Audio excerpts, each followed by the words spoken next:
easier it is to sell souls. There is a new price on freedom, so buy into it while supplies last. Changes need to be made. No more curbside baggage. 7 p.m. curfew. Racial profiling will continue with less bitching. We've unified over who to kill, so until I find more relevant scripture to quote, remember, our God is bigger, stronger, smarter, and much wealthier. So wave those flags with pride, especially the white part. We're selling addictive 24-hour candlelight vigils in TVs. Freedom will be defended at the cost of civil liberties. The viewers are glued to television screens, stuck, cause lots of things seem too sick. I use opportunities to pluck heartstrings for theme music. I show you which culture to pump your... All right, welcome to the Grift. I'm the River now. I am Gonzo. It's been a week. Yeah. You sound real enthused there. Been a week, yeah. You all right? Just having a Judd from Pet Sematary moment. Okay. Ground is queer. Are you? Is the existential dread just finally getting I'm just. to you? We need to. I feel like we've buried the entire country in the Micmac burial ground, and it came back wrong. It all came back wrong. Came back wrong. Ground sour. Some weather we're having. Nah, that wrong. Okay. All right. Jesus Christ, this is gonna be a show. We're gonna try to get through the news. It's all dumb. Starting with we're having some tacoing again. Taco is tacoing. Taco time. I normally love tacos. I do too. Why have tacos been taken from me? Because it's a good acronym for this, which is Trump always chickens out. Trump met with Xi Jinping in South Korea. We don't really have a deal because we never get a real trade deal. Nothing's ever pen and paper. It's just unilateral. It's all vibes all the way down. Decision making. But he's gotten paying to buy some soybeans, and we're going to cut tariffs. And the market is going to rebound today, and then in a week something stupid is going to happen, and that's just the cycle we're having. I don't know how much of this is actually going to pan out. I don't know if it's real, but the market is going to respond well because that's what it does. Because it's all fucking irrational.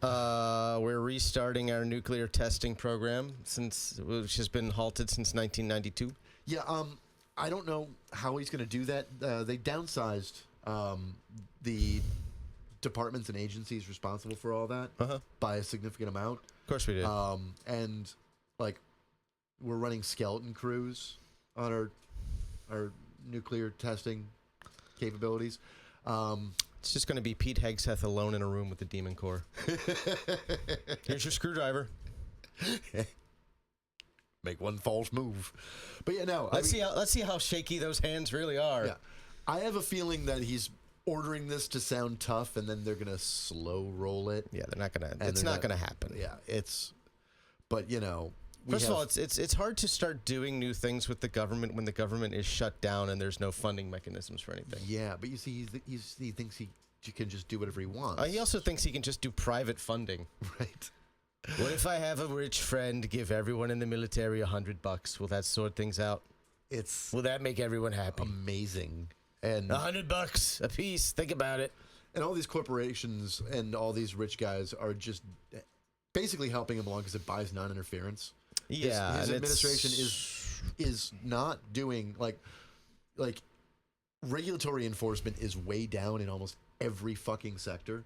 Cool. Right? We don't need regulations. And it's like, oh yeah, no, this makes sense. Like all these people if they donate money to his ballroom or his fucking presidential library or whatever, they're buying non-interference. If they cave on a lawsuit and pay him $16 million, great.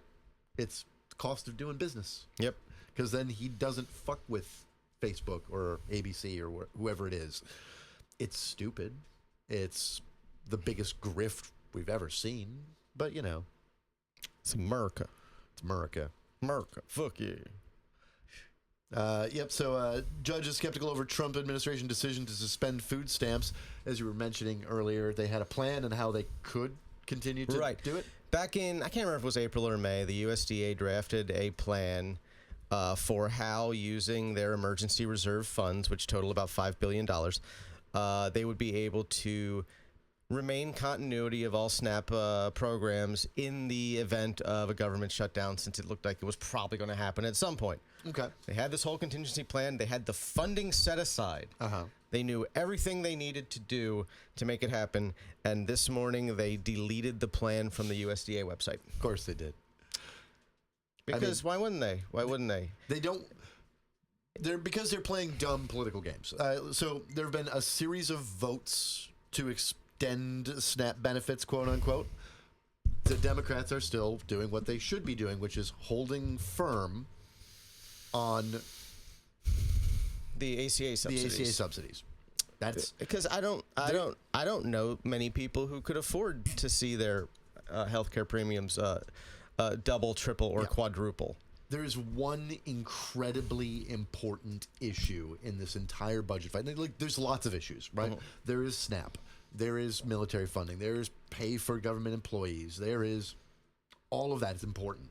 But at its core, the ACA subsidies are a significant and important part of funding healthcare for millions of Americans from the middle to the lower class, right? Yeah. Middle class and lower. Like 80% of the population. Yes. And it has a huge impact on insurance rates, on hospital funding, on rural hospitals, etc. Yeah. And without fully funding that, it's going to be a nightmare and a mess. And what the GOP is trying to do is get the Democrats to cave on other little things so that the Republicans have the political capital. They basically are trying to force the Democrats to give them political capital, right? Right. To take away pieces of leverage, right? So that they can gut these ACA subsidies. It's dangerous. It's going to hurt millions of people. It's going to cost billions of dollars in consumer spending, out of your pockets, not theirs, not the government's pocket. I mean, yes, the government's pockets, but it's our money. Our money. But it's going to cost. It's going to cost so many people thousands of dollars a year. I don't know. I would love someone to explain to me, someone on the right, not a politician, but like a voter. I would love them to explain to me what they want their taxes spent on. Right? Like, okay, you don't want your taxes spent on healthcare. You don't want your taxes spent on food. You don't want your taxes spent on housing. What are your priorities? Is it just we need to be able to bomb whoever, whenever, wherever we want? Is that it? Is that the full extent of what you believe the federal government is supposed to do? Be a military. Oh, they also believe in tough law enforcement, right? So, I mean, this is dumb, but I will take this from my time, one, as the brief period of time I was a member of the Libertarian Party and my years of engaging with libertarians, which have a significant overlap in the old neoliberal Reaganite thought, right? Yeah. Which is that the core functions of government to that, the economic extremist part of the GOP, right, are military, police, and courts. Those three things, right? Almost everything else they consider theft, waste, abuse, fraud. Yeah. Whatever, right? And that has that philosophical core infected the broader GOP populace's view on government, right? Now, they used to believe that programs could be helpful, that social safety nets were useful, that these things did some good, but every once in a while they were bloated or wasteful or fraudulent or abused or badly done or over. There's always going to be some fraud and abuse. Yes. But it's almost always going to come in the form of what Rick Scott did when he was the CEO of HCA Columbia. Yeah. The problem being is that, 1980s to 1990s Republicans had a belief that these programs could do good, but they could also be bad. So what we should do is the minimal amount of the program to get the maximum benefit for a handful of poor, for the right poor people. The right poor people. Okay, that was it. That was their focus, and overall, that allowed them to, actually do politics. Right? Yeah. Like negotiate and say, okay, yes, I don't want poor people to starve, so I will vote to increase SNAP benefits, but you want to increase it by $100 a month. I'm willing to give you 50. We settle on 75. Right? Like, which is still a net positive, even if it's not what you need. Exactly. I didn't love that. I think that I'm a pro social safety net maximalist. I want to shrink the size of the military, shrink our policing, right? Yeah, I mean, that's and the spend thing. all of our money on good shit for people. If we spend all our money on social services, we don't need to worry about law enforcement. Right. Because the crime rate goes down when people aren't desperate. And boy, howdy, is policing and incarceration way more expensive than alleviating poverty by It's like orders of magnitude. It's like you see these people, they don't want any sort of like programs put in place to like get the houseless into housing. Right. They want them arrested. So you want to give them housing in the most expensive way possible. Yeah. That's it. You want to house and feed these people for the crime of being houseless. Like, yeah, you go to jail in any county that isn't a tiny little podunk county, right? Where the like almost every deputy, right? You go to jail in almost any other county in the country, like your processes in and out, they like the payroll alone, right? Just to maintain that population is insane, right? And you've got somebody who has to watch. You're going through different doorways, right? You have people that unlock and lock doors as people go through. You got a guy whose job is to just stand there and unlock a door for 8 hours at a time. Yes. And he makes like 50 grand. Yeah. He's making like 50 grand locking and unlocking a door, right? And there's like every floor has 1 to 3 of those guys, right? And some of these jails have 3, 4, 5 floors, right? Like you do the math, and right? then just the cost of feeding a person for a year, and the food is garbage. Even if it's hot garbage, or lukewarm garbage, I should say. it's lukewarm. Yeah, it was not hot. Medium warm slop. Yeah, medium warm slop. It still has a cost, right? And Cisco needs their money though. Yeah, it still has a cost, and it's still provided by for-profit providers, right?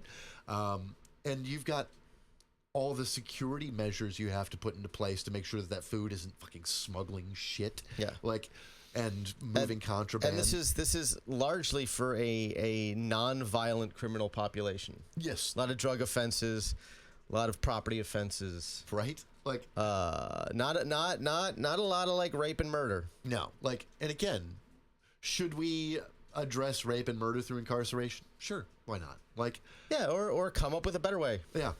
But non-violent offenses or minor violent offenses, like, like I got to say it, like, simple battery, petty assault, people get into an argument or a fight and it turns into somebody punching somebody. Okay. Like, yes, you want to punish that. You want to dissuade that. Those sort of crimes should all be restitution based. Yeah. Justice schemes. Like, oh, you committed this amount of monetary damage, you have to pay it back. Yeah. Like, we know from studies on crime and deterrence that everything has like a point of diminishing return, right? And that the actual deterrence for committing crimes is really simple. It's the how likely am I going to be caught, right? And will there be a punishment I don't want to pay? Those are the only limit. Like, those are anything over that is pointless, right? And anything below that doesn't do it. Okay, so that's why fines for big banks and executives who steal billions of dollars and get $1 million fines don't do shit, right? Because their likelihood of getting caught moderately low, right? And if they do get caught, it's a rounding error. It's a rounding error. That's why like I believe that if you do have any sort of penalty system based on fines, they should be a graduated system based on wealth. Yeah, but you make $800 a month and you get a speeding ticket. It's going to be a proportional amount to someone who makes $100 grand a month gets a speeding, they're gonna pay a lot more Yeah, but because when they got to make it hurt or they won't care. Otherwise, it's just an inconvenience to break the law. right, but when it comes down to like criminal factors, like if you get caught like doing a petty robbery, like stealing like $1,000 worth of stuff from a store, Right. and the cop is trying to stop you, and in the course of his arrest, like you guys get into a scuffle, and he says he's going to charge you with like resisting or assaulting an officer or whatever, right? Like from that point on, like you're already looking at time for the robbery, right? You're looking at a significantly larger chunk of possible time for that resisting or assault charge that he's going to slap you with. Yeah. Which I think is bullshit anyways, but that's the laws that we have in the fucking books in this country, right? Anything over and above that, like he's not considering that there's a big difference between 6 years, 10 years, 12 years, and 15 or 20 years, right? Anymore. Like once you're looking at 6+ years, right? That's probably ruining your life. Yeah. So he doesn't give a fuck whether or not he's going to then headbutt the cop or fight in jail, right? Go for the gun. Go for the gun. Like he doesn't care about that stuff anymore. Like it's no longer a deterrent because you've blown past your deterrent. And you're not thinking rationally either. Right. Like in that situation, like it is a panic situation. You are going to react like a trapped animal. Yep.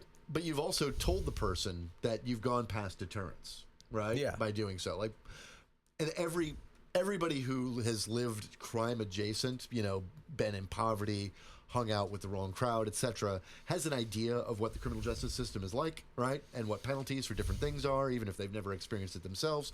And so they know that if they do X, Y, or Z and they get caught, fuck it. From that point on, anything else they do is just a little bit more time. It's why, as much as I understand the emotional appeal, the idea that child sexual abuse should be punishable by death is a bad thing. Right. Because, okay, if you're going to get the death penalty, if you're caught doing that, it's the same penalty as if you murder the child. Yeah. You're just going to murder a child to cover your tracks. Yeah. So you're less likely to suffer any consequences at all. Yeah. The murder of the child has a higher likelihood of not being discovered. Right? You can hide a body. Right. And what's the clearance rate on homicides? Like 41%, something like that? It's below half. Yeah. Yeah. And some years it goes a little bit above half. But long and short, between 40 to 60% of homicides that we know of in this country don't get solved. Because there are a lot of accidental deaths that aren't accidental. Right. Nobody knows. But the ones that are ruled homicide, somewhere between a little above, like 60 to 40% get solved, depending on jurisdiction, area, etc., etc. Like that's the clear rate in this country. It's bad. And the longer before a body is discovered, the less likely the perpetrator is to be caught. Yep. So yeah, some fucking psychotic kitty diddler realizes that this kid might talk. Nope. Bury him in a swamp somewhere, and if they find him 3 years later, like I can't even imagine how easy it would be to get away with basically any sort of like homicide in Florida, where we have so much wilderness. Yeah. So much of it is like going to destroy evidence rapidly. Yeah, it's hot, it's humid, we've got swamps, Right. We've got things that will just eat a corpse. We've got alligators. Yeah. And remember, the people who get caught committing crimes are just the dumb ones. Yeah. Like we don't catch smart you criminals wait very down often. and dump a body in fresh water. Yeah. In Florida, there's no evidence left. Right. So it's about witnesses, cameras, paper trails, right? If you avoid those things, like, yeah. So don't incentivize the murder of witnesses. Like, Yeah. if the crime for armed robbery is 25 and up, right? Like, or 3-strike law, right? Yeah. Like, where you're going to do life or 25 plus for any on top of any penalty you do for your third conviction, right? Like, what does it matter if you kill the witnesses? Yeah. Right? It's the same punishment either way. Yeah. Like, you are incentivizing anti-moral behavior. But don't do that. Yeah. But, we're bad at this shit. And it's expensive. We really like to be punitive to our own detriment. Yeah. It is so fucking expensive. Yeah. It's outlandishly expensive. Like, jails and prisons are ridiculously expensive. It's what, 40 grand a year to house an inmate on average? Something like that. Yeah, and in federal custody, it's more. You know, we could just give people 40 grand a year and get a better return on the investment. Ooh, here's a fun idea. Since about like 90% of the people incarcerated in the United States are on like non-violent or minor offenses, right? And it costs 40 to 50 grand a year to house them, and at any given point, a significant portion of our population is in prison, right? We could cut 90% of it and give like every American citizen like $5 grand a year cash. Yeah. That's how the math works. It's something like that. It's ridiculous. Like you could just get $5 grand a year cash, and then the multiplier effect on that, you're probably generating $7,000 worth of economic activity. Yeah. Now, if they just did it where anybody who made under 30 grand a year got that, right? You just did it as a lower middle class to poverty benefit, right? That's like 10 grand a year cash. Although we've reached the point where it would have to be anybody making under 100K. Sure. I'm just talking about like trying to create a multiplier effect for like the bottom. Yeah, right? I mean, because all that money's going to be immediately spent. Exactly. Like immediately spent. Look, here's the thing. You give people who make 35K a year an extra 10 grand a year, right? And I, as a small business owner that serves the public, right, will make like 10 grand a year more, right? Yeah. Like because more people have more disposable income.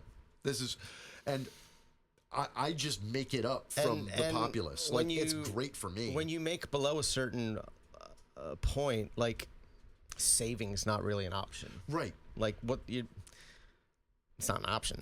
Yeah, and like hell, I mean, when you make above a certain amount, like saving becomes hard. Like the reality is like if you're there's a reason that even people making 120 grand a year are 1 or 2 paychecks away from fucking insolvency. Yeah. Right? They're not poor. They're broke. They're not poor. There's a difference. You also have a tendency to increase your standard of living to the point that you're living paycheck to paycheck up to a certain point. I don't know if it's changed. I know the first time I heard that statistic, it was about 250K a year. Like after that point, it is hard without being really unreasonably extravagant to like keep up that living paycheck to paycheck standard of living, because you can only have like such a nice house or such a nice car.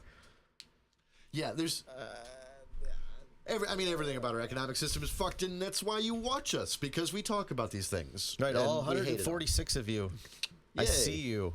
It was like a month ago we were at less than 100. It was. We also have Spotify listeners and other platforms. So like, there's a few out there on each platform, and we appreciate you all. I will say, man, fuck Spotify. Yeah, I mean, I hate Spotify. This whole thing where they're playing ICE recruitment ads. Oof. Yeah. I haven't seen one of those, thank God. And they have officially announced that they will in no way, shape, or form stop running ICE recruitment ads. I'm glad I got kicked off my own family plan and I can't use Spotify anymore. I may be dropping Spotify. All right. Part of the problem is like I use Apple Music and I use YouTube Music. Since I don't use Spotify. And even when I had Spotify, I wasn't using it because there were certain things it didn't do that I wanted it to do. Like, I want to be able to pick a song at the beginning of a shift and just have it build an infinite playlist based on that song. Okay. Spotify at the time wouldn't do that well. It would give you like 3 hours of music and then stop. Gotcha. It's still not doing it great. It'll keep playing music, but like it's not. It's not so intuitive. YouTube is pretty good about it. It'll go infinite, but it does like start ignoring what you started with after a certain point and just playing things you like. Okay. So it everything ends up becoming generic over time. Apple's fucking great. I can pick like a random song and 14 hours later it's still like a playlist related to that song, mostly of shit I've never heard before, which is pretty cool. That is cool. But I got rid of Spotify. I stopped using Spotify because of that, but so many of the things that Spotify appeals to people, no one else is doing it. Yeah. And that's a problem because they've got such a market share. It's like, what do you... Like, I don't know. We need more innovation. We do. You know, We need the record labels to get out of the way. we need IP reform in this country very badly, very, very fucking badly. All right, in the news. Ooh, this is brutal. Hurricane Melissa is just devastated Jamaica, Haiti, and Cuba. I was trying to get actual At least- details on what state Jamaica was in afterwards, and I couldn't as of last night. Yeah, it's tough. Get details. It's at least 28 dead. The good news is that which one was the terrifying one last year? Milton. Milton. Yeah. Similar to Milton, it had a really tight eye wall. It was a small eye wall. Yeah, Like very incredibly powerful, but small. Yeah, and so the most dangerous and damaging winds didn't extend too far past the wall. That being said, Jamaica is fairly narrow, and it's skirted like right up it. Yeah. Right. So it didn't have to go all that far. Cuba is a whole other story because it's a bigger island.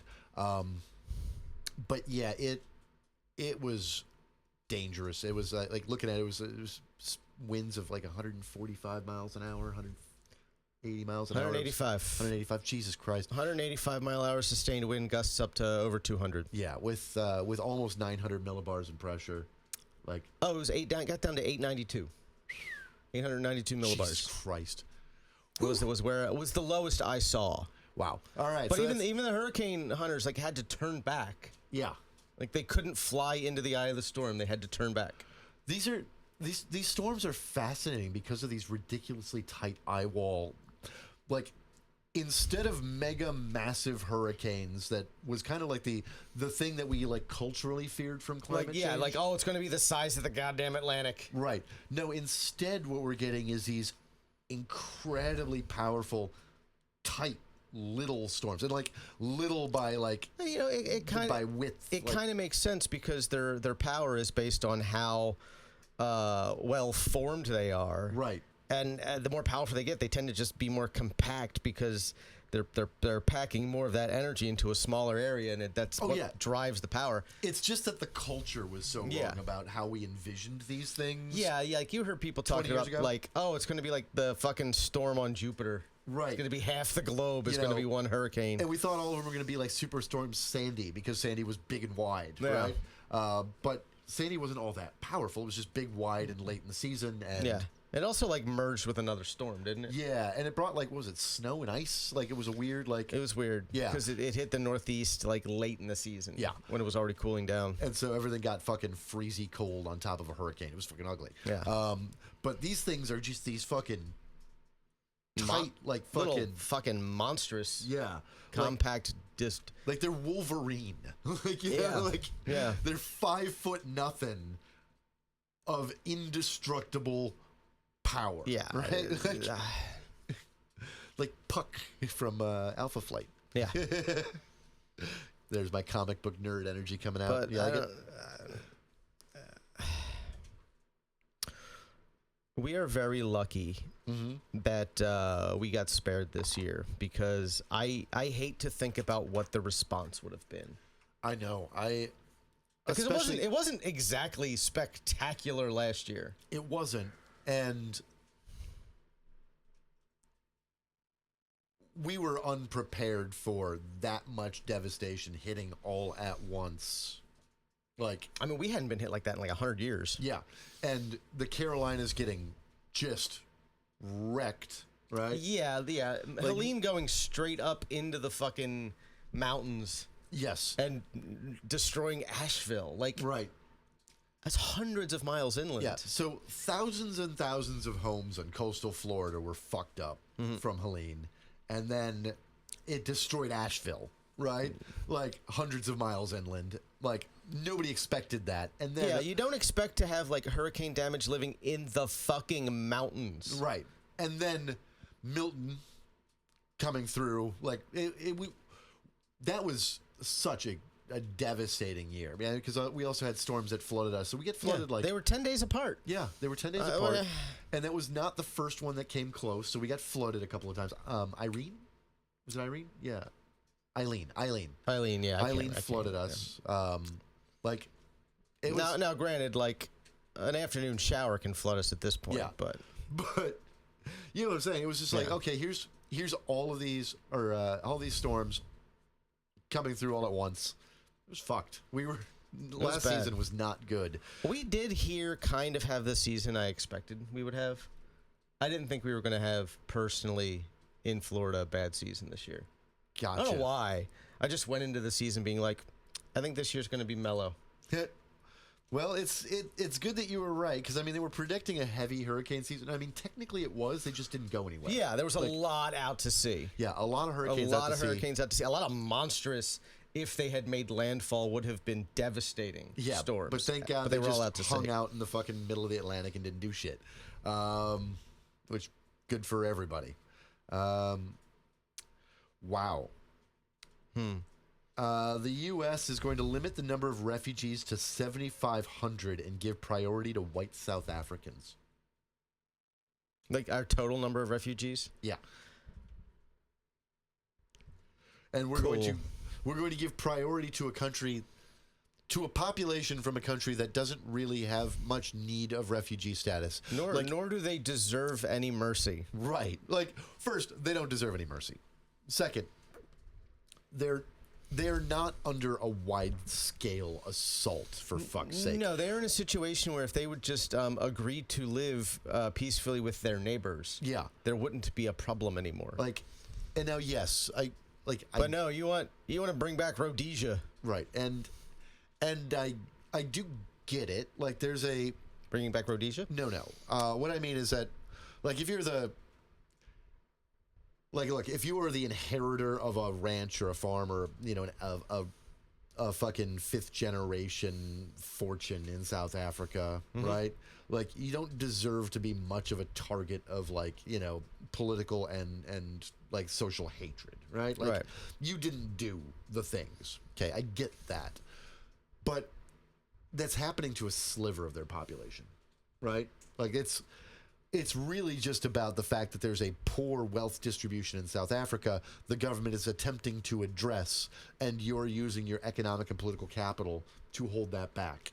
And I get it. You don't want to give up your privileged positions.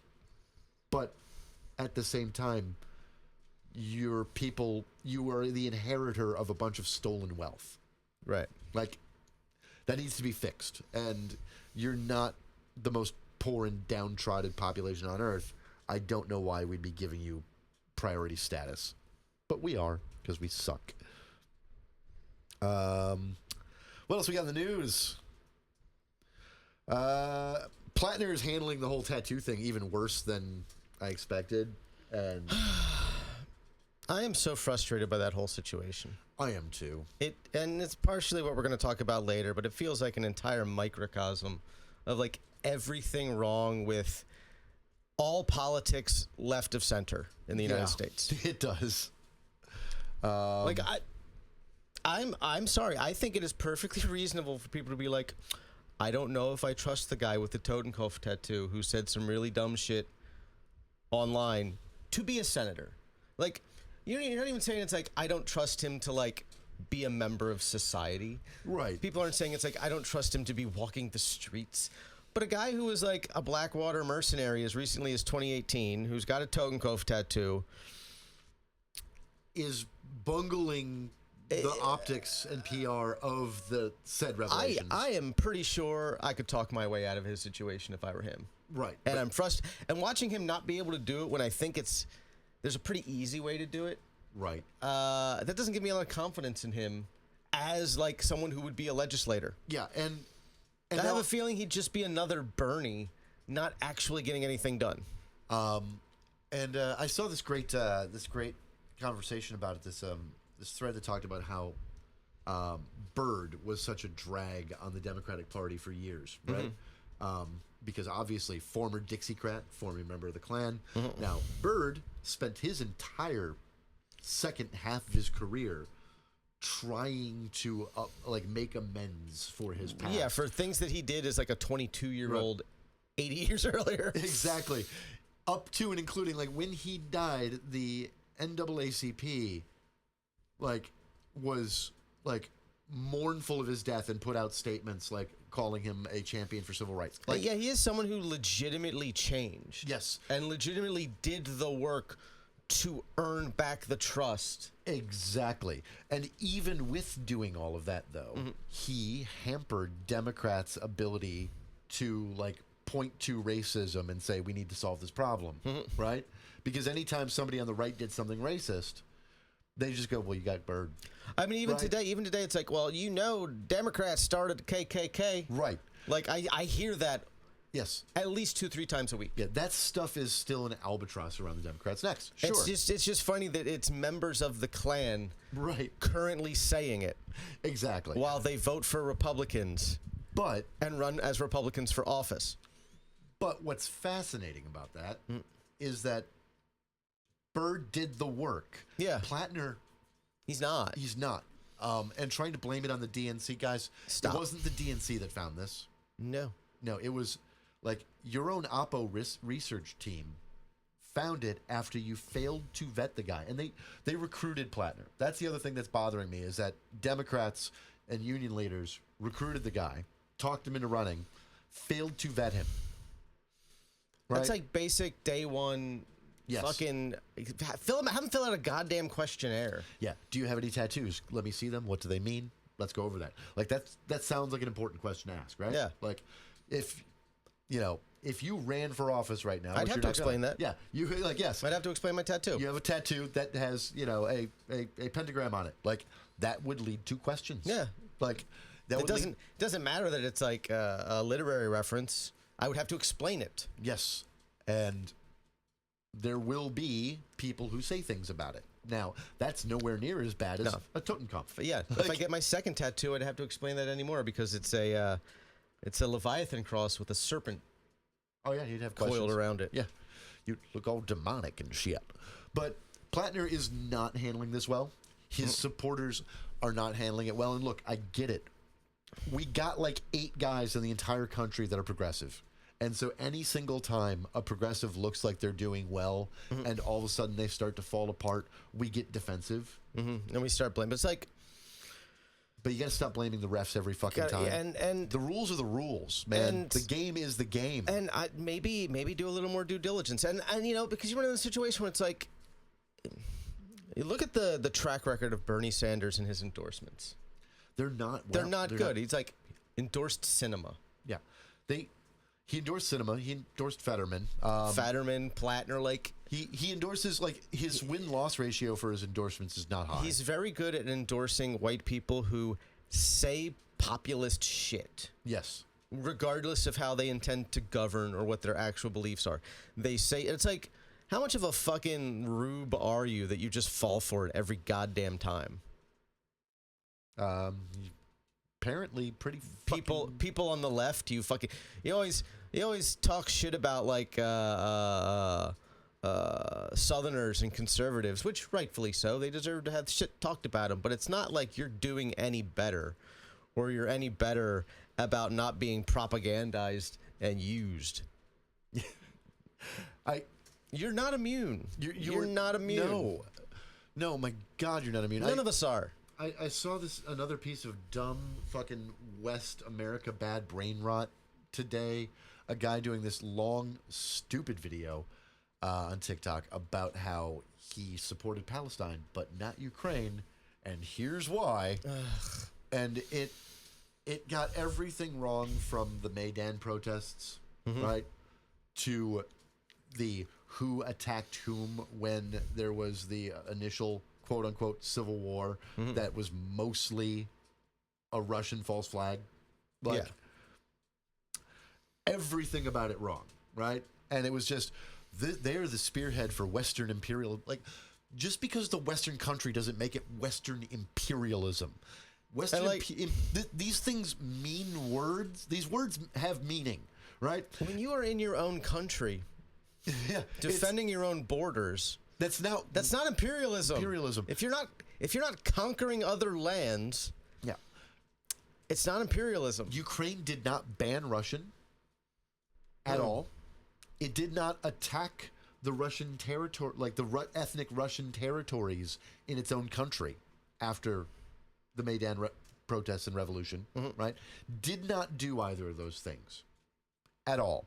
What happened was a militia of a minority faction of Russian separatists, right? Started a civil war backed by thousands of Russian troops. That's a Russian invasion pretending to be a revolution. Okay, but what was Ukraine wearing? It was... That's really what it basically is. Right. Like, it... You sure you weren't asking for it? Like... You were giving mixed signals, were you? Like 11% of the population in the western half of Ukraine wanted to separate and or join Russia. Like, Then they can move to Russia. that's 11%, guys. That was what it was at the time. And they had a couple of militias rise up to overthrow the local government, backed by Russian security forces that had taken their badges off and took all their markings off of their tanks. Man, right? that's you should never trust any sort of armed force that won't identify itself. Right. But they were clearly Not for Russian. nothing, They were but- clearly Russian troops in Russian uniforms that just took their patches and identifying markers off. And then they painted over their unit markings on their tanks. Right? That's what happened. It was a Russian invasion of a big chunk of the country pretending to be a civil war, right? And then when that failed, they sent their real military in force, and that failed. Yeah. Fuck you, you fucking I wanna find that TikTok creator and punch him in his fucking face. Fucking privileged ass white fucking middle class fucking lives with his parents piece of shit at 28. Hey, I want to man. fucking punch you in your fucking dick. They might just pay his rent somewhere else. Jesus Christ. You know what I'm saying, though. I know exactly what you're saying. Fucking 'Cause it's America bad brain there rot is is a- stupid. there Like, we is are a- bad, but there is a- get it right. And like us being bad doesn't make anybody else good. Right. Like if your country, any country that is any sort of economic power, globally or regionally, has committed, is committing, and will continue to commit crimes against humanity. Yeah. Like unconscionable crimes against humanity. I want to point out that being hypersensitive to Ukrainian nationalism, right? As a thing, like Ukrainian nationalism is less objectionable because it's a movement to maintain its country from an outside force. Right. That kind of nationalism we generally call patriotism. Yeah. Right. And like the idea that we're going to try to build and maintain and secure our borders that we already have. And right? while nationalism can always spiral out of control, if it's not ethno-nationalism, it's less likely to do that. The other problem with that is you're pretending in that argument that Russia is not a nationalist state when it's hyper-nationalist. It is much more easily described as a fascist state Yeah, than anything else. It blows me away. Like the Soviet Union was socialist in name only. Right. In terms of like how it was structured and how it worked, and who benefited the most from their economic system. It was socialist in name only. It had a weird egalitarianism in it, but not in a but good way. Modern Russia, since the fall of the Soviet Union, has nothing in common with any of the even nominal socialism of the Soviet Union. Right. Like Russia is a kleptocratic oligarchy with an authoritarian dictator in charge of the country. Like, oh, he just won re-election. Yeah, he won like 95% of a rigged election with no actual competition. yeah, like Woo-hoo. the Soviet Union It was dumb when Hussein did it. It's dumb now. Stop. like I just rewatched The Death of Stalin the other day. Got a great movie. I haven't seen that in a long time. I need to watch it again. But what's fun about it is like what it gets right is that like the politics in the Soviet Union were so much about like conformity, right? That it left a bunch of bumbling fucking morons who were simultaneously cowardly and bloodthirsty in charge, right? Right. Because it was the only way to survive at the top of the Soviet system, right? Yeah. Like, you had to all conform. You did not want to get airbrushed out of a picture. Right. And, like, you know, they were insistent on getting unanimity. Like, okay, we're all going to unanimously agree we have to kill this guy, right? Yeah, but if one guy disagrees, we're all fucked. And then, like, and, you know, that's how they operated, right? For decades. Weirdly enough, that, like, kept their system in check in a lot of ways because, like, yes, the leader had a lot of control, like, power, right? And then as like, soon as leader went away. Yeah, there's these vacuums to fill. And right? I'll tell you, when our stroke-addled Cankles having orange despot fucking snuffs it, which I don't think it's going to be that long. Like, it's going to be longer than it should be. Right. It's not going to be that long. It is not going to be pretty inside the executive branch. All of these people fundamentally hate and distrust one another. Yeah, that's And they all want to be in charge. Like, South Park is getting it right this year. It's great. Like, but yeah, no, these fucking moronic despots in charge are. It is going to be a lot like the death of Stalin. Like, they are. It's going to be it's so much finger pointing, so many people to throw under the bus because, let's be real, they're committing a lot of crimes. I think Like, I am fairly They're certain. breaking a lot of laws right now. I am fairly certain that the first person offered up and sacrificed will be Stephen Miller. Stephen Miller, Kash Patel sounds Kash like Patel, Pam Bondi. Pam Bondi, she's already like come close to getting nuked a few times. Yeah, any one of these people will make some great scapegoats, right? Yeah. Like, you pick the top like 8 people you can name in this administration, right? Like, without the power of the pardon protecting them, they make great fall guys. Yeah. Like, you take away that pardon power, right? You give Congress oversight power again. And you know, think about this.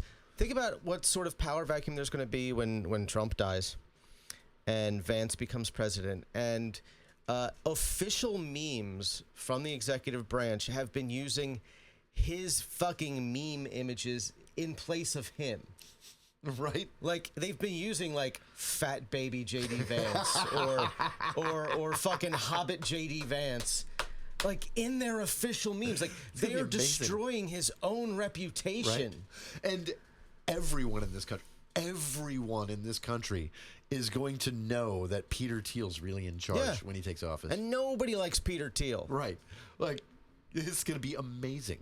It's going to be a goddamn disaster. Yeah, I can't wait for it. I will say, man, the day he dies is going to be like the single most annoying day in internet history. It's gonna be beautiful. We're gonna get death threats. Oh yeah, we're gonna get bomb threats. We're gonna get death threats. I welcome your hatred, like, to quote FDR there. And I would never bring the bar into it. No, but it's gonna happen. Just always happens. You know what? I don't even have to say anything, and people will lose their minds. Oh yeah, no. Like, I won't. Just by existing, people are gonna be like, "You did this." Fuck off. Like, God did this, man. Right? He saw what you're doing. You people are doing in his name. He didn't like it. Fucking.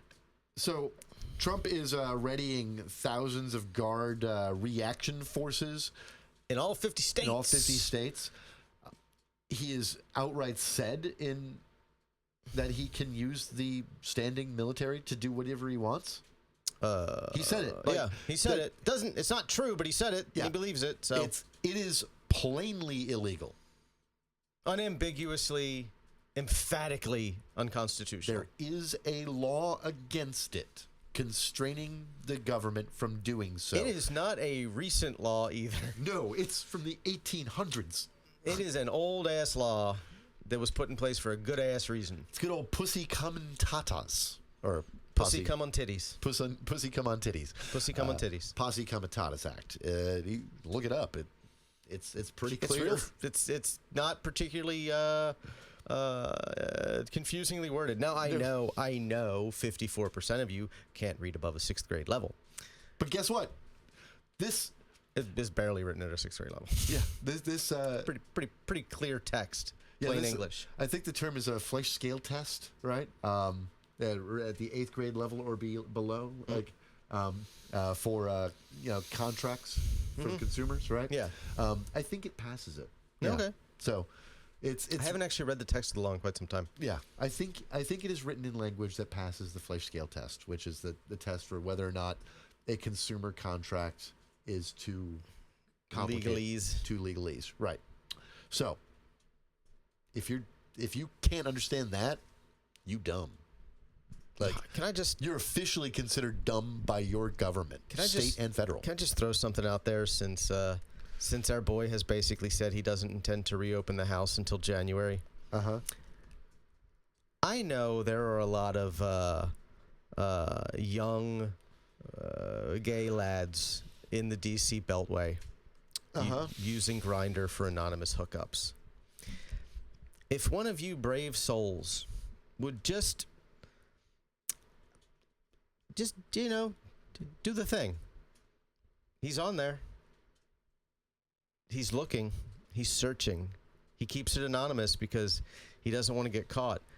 I'm just saying.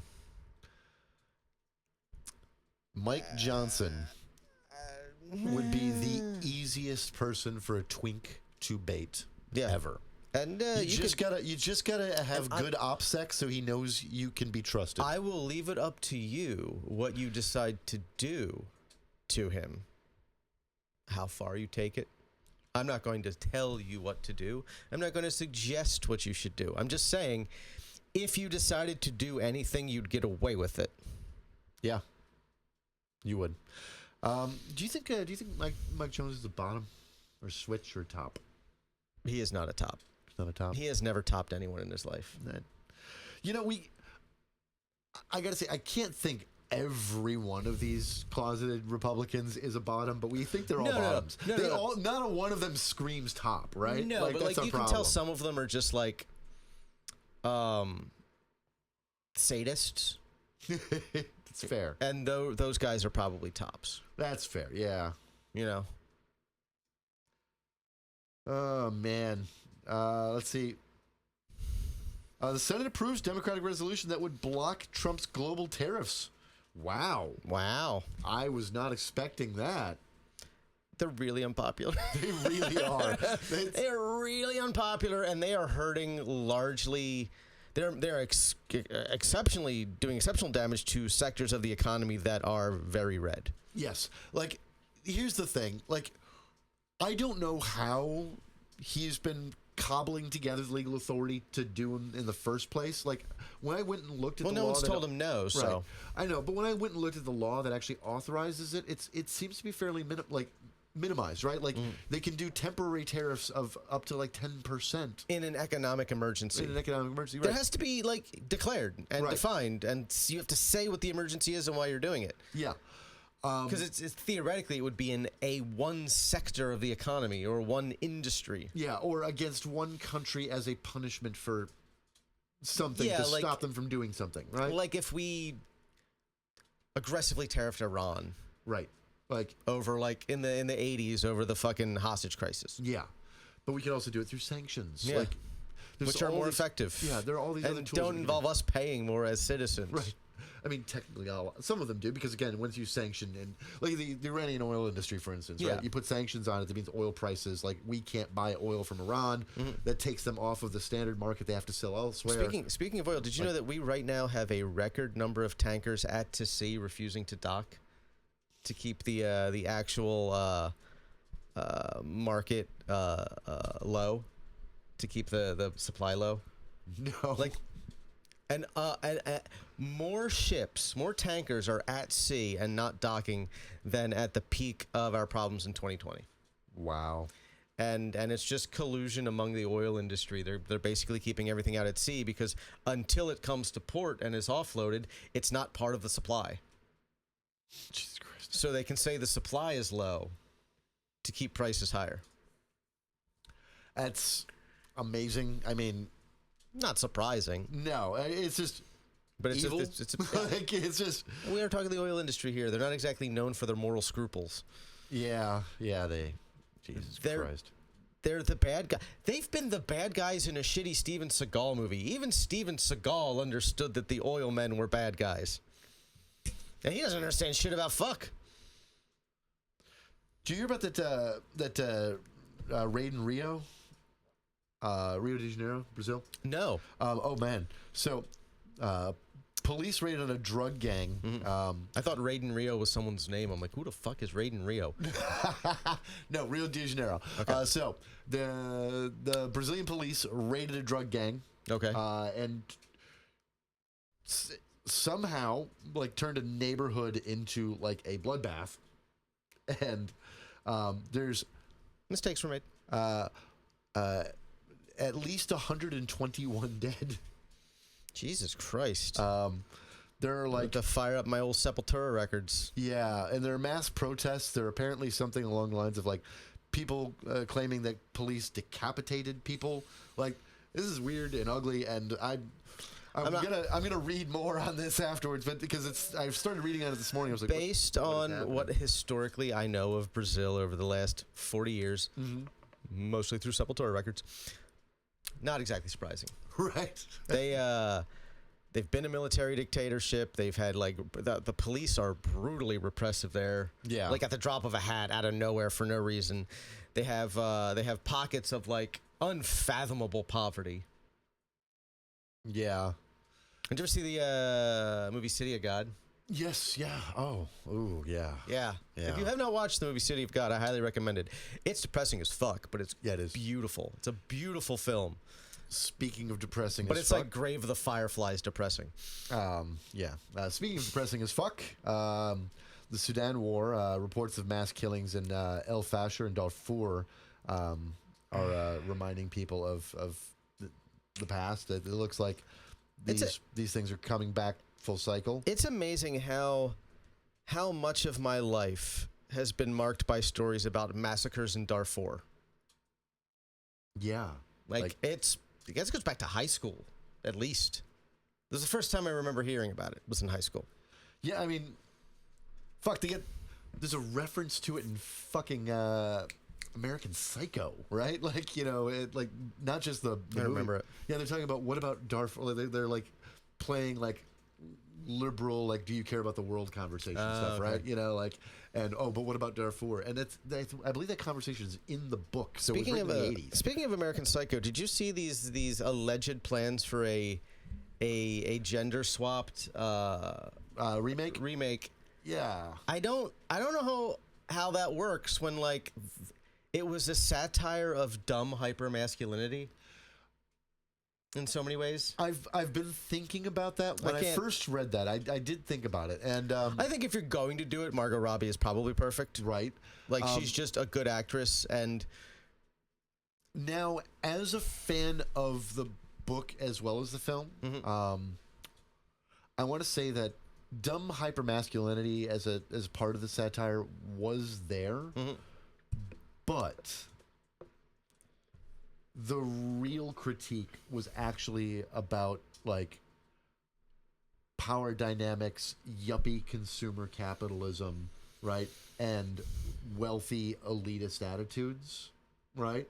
Like that was much more of like, yes, hypermasculinity was a part of the aesthetic that they were talking about because 1980s finance and banking was very male dominated. And right? cocaine. Huh? And cocaine. And cocaine. I do but just like the first third of the novel is like him just name dropping products and places he likes to eat. And like it was about a type of vapid consumer capitalism that hypermasculinity does well in. I do have one small request if we do this. Can we have Margot Robbie axe murder Jared Leto for real? I mean, I feel like after dealing with him in Suicide Squad as the Joker, the way she did, she has earned the right to be the one who does the thing that we all know needs doing. Fair. I want to know what blackmail he has on who to keep being put in movies. Yeah, Speaking of people like Jared Leto, Allison Mack having a podcast now. Is she starting a podcast? She's starting a podcast about her life in the NXIVM cult. We should see if we can get her on the show. Oh man, I would love to have a conversation with Allison Mack. I promise I would be on my best behavior. Me too. I had a cult. We have something in common. I was just in charge. She was merely a procurer. You know, fresh meat. You were the best and worst cult leader ever because you were in charge of a cult you didn't know about, and you never gave any orders, and you never got any sex from it. Oh, I was in the 8th grade. It would have been weird. Well, I mean, look, if I could have been in 8th grade, if I had been the leader of a sex cult, I would have been the happiest 8th grader on planet It wasn't Earth. a sex cult. It was a satanic cult. You can make anything a sex cult, Steven. It's true. It's true. You can make any cult can become any a sex cult. I question the validity of any cult that's not a sex cult. Right. Like, do ritual, do weird magic stuff, make it spooky. You want aliens? Cool, aliens fine. It's gotta but be sex has to be involved. I would say sex and psychedelics. Yeah, I can dig that. Like a shroom-based sex cult. Got some cool robes. Boning feels real good on shrooms, like real fucking good. So that's all the news I really want to talk about. That's fair. Do we have any good news for Sam? Do you got anything good? Poof.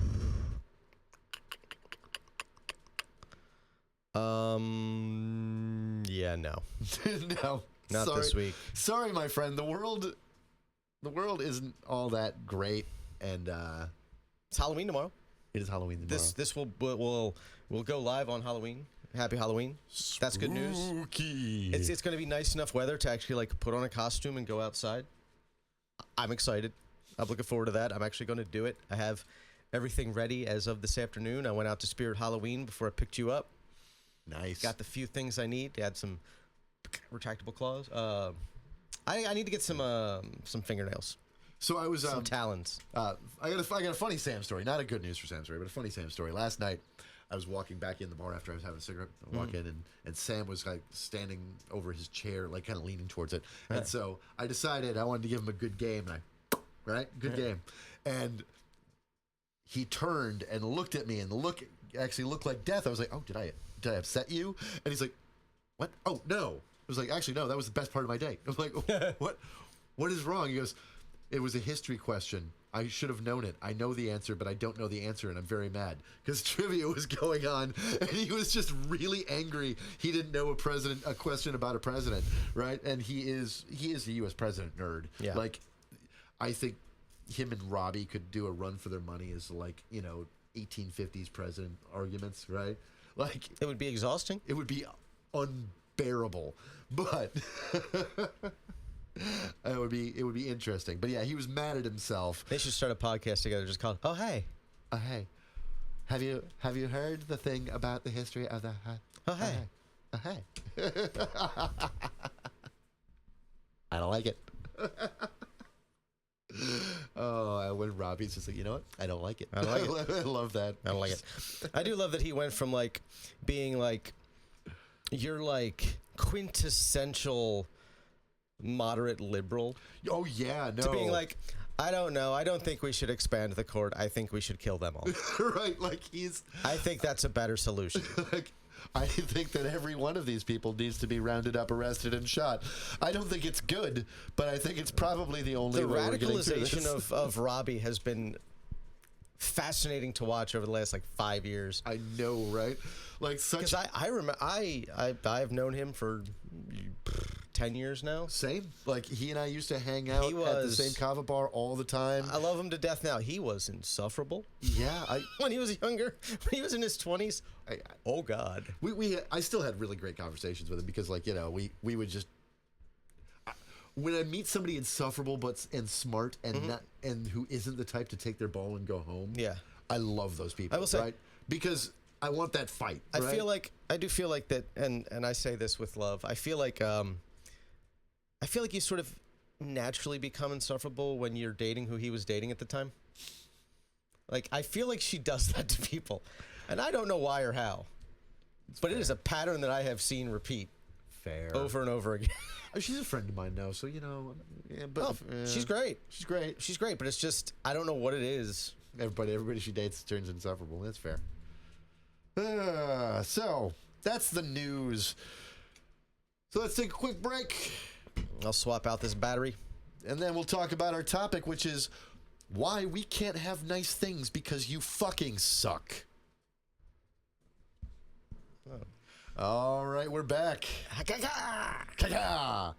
Talking about interesting conversations that you start at 2 o'clock in the morning. Oh, All right. hoy, hoy. Hoo. All right. So we can't have nice things. We can't. No, we can't. Why And can't we have nice things? I have thoughts on it. So I'm going to premise this by saying every once in a while I like liberal porn slop, and by that I mean Aaron Sorkin. He is the king of liberal porn slop. All right, but it's well written liberal porn slop, and It's punchy. it's punchy. It's topical, But I went and I rewatched The Newsroom. I love that show. Okay, there's I haven't watched it since it originally aired, but love that show. But I went and rewatched it. I like Jeff Daniels. And the thing about it is, that it was tracking topical things that were happening just, a year or two after the show came out, right? So, it did the rise of the Tea Party, the Romney campaign, right? Occupy Wall Street, right? And our reactions to 9/11, prosecuting journalists, etc., right? And something jumped out at me about a few things. And one is that his criticisms, Jeff Daniels' criticisms as the character in the show, weren't wrong, right? And the way that the show was criticizing the left from a friendly position, I think. Yeah, was right. One thing I will say about the left is the left needs to learn to understand that sometimes critique is constructive and meant in good faith. Yes. It's this is how you can achieve your goals better than you are. Absolutely. And what really jumped out was the You don't have to be defensive all the time. the season with the B plot where Occupy Wall Street was the theme, right? Okay. And What a missed opportunity that was. that's what I'm saying. So the first I went and I looked up, they get a lot topically right about not, obviously it's a drama and they made up the stories that they did based on it, right? But the events were still the same, right? And so Occupy Wall Street, its first organizing meetings, one clear and simple message: regulate the banks in a way that reduces income inequality. That was it. That's pretty simple. Simple, right? That was we need a major New Deal style overhaul better than Dodd-Frank, right? That was it. That was all they were talking about. And then, by the time it actually became a thing, what were they? A bunch of wackadoos with no leadership, right? No coherent messaging. Silly little fucking Democratic, call out, remember call and response? Yeah. Voting and, human megaphone antics, right? And Tim Pool. And voting on everything and a list of demands and grievances a mile long, for anything. Some of them contradictory. It was every intersectional argument you could ever make all at once, right? And it went from being a nothing movement to a massive movement to a nothing movement, all as an arc like that, because it did not have a program, it didn't have any leadership, it didn't have a focus, it didn't have any targeting, it didn't do anything to run candidates, right? The Tea Party, by contrast, a year before, right, what did they do? They built a movement, they ran primaries, they organized, they acted as an insurgency against the GOP, right? And they systematically knocked out every candidate in the way that they could. Right. They gained power. They won. This is something I will give the right in this country credit for, that the left definitely collapses at. Mm-hmm. You have a hard-fought primary, Right. You get your nominee, everyone backs them. Oh, yeah. Just lockstep backs them. A lot of people voted in a lot of Republican representatives who were crazier than they were comfortable with because they were the Republican nominee. Absolutely. They won the primary, you're voting for them. That is something that they do, but they also know how to target their own in a politically effective way, right? Yeah. And you look back at movements that have worked, right? Like MLK may have gone from one issue to the next, but he stayed on one issue, then moved to the next. Yeah. Right? Building upon it. Yeah, building upon it. We took care of this. Okay? Where do we we're go gonna- from here? Now here's the next thing, okay? The next thing. He didn't start getting into economics and the fixing the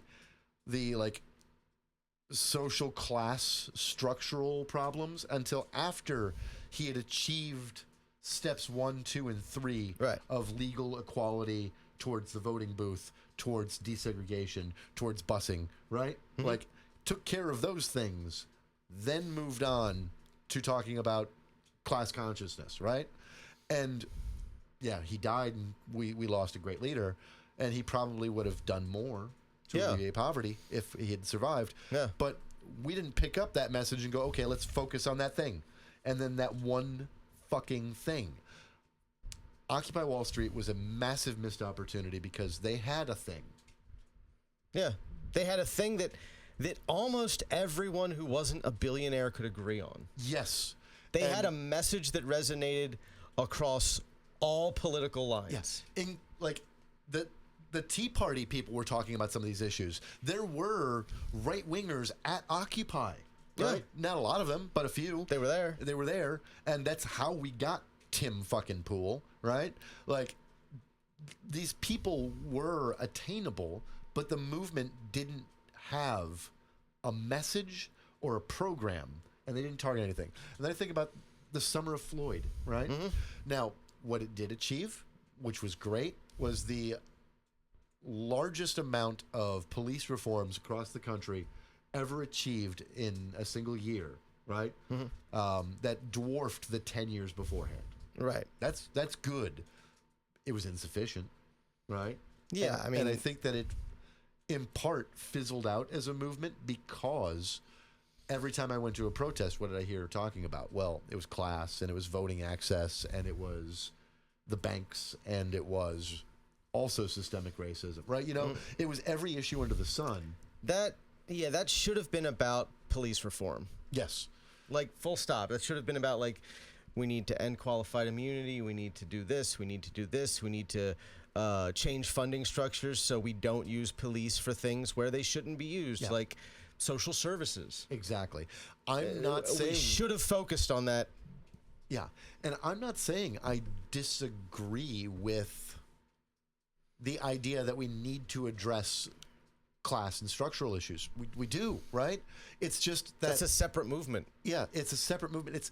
It's a separate and a large body of problems. And you have to be willing to, like, you can't torpedo one goal because you're going for another one you're not going to get. Like, you can't say it's like, if we can't have this, we don't want this. right.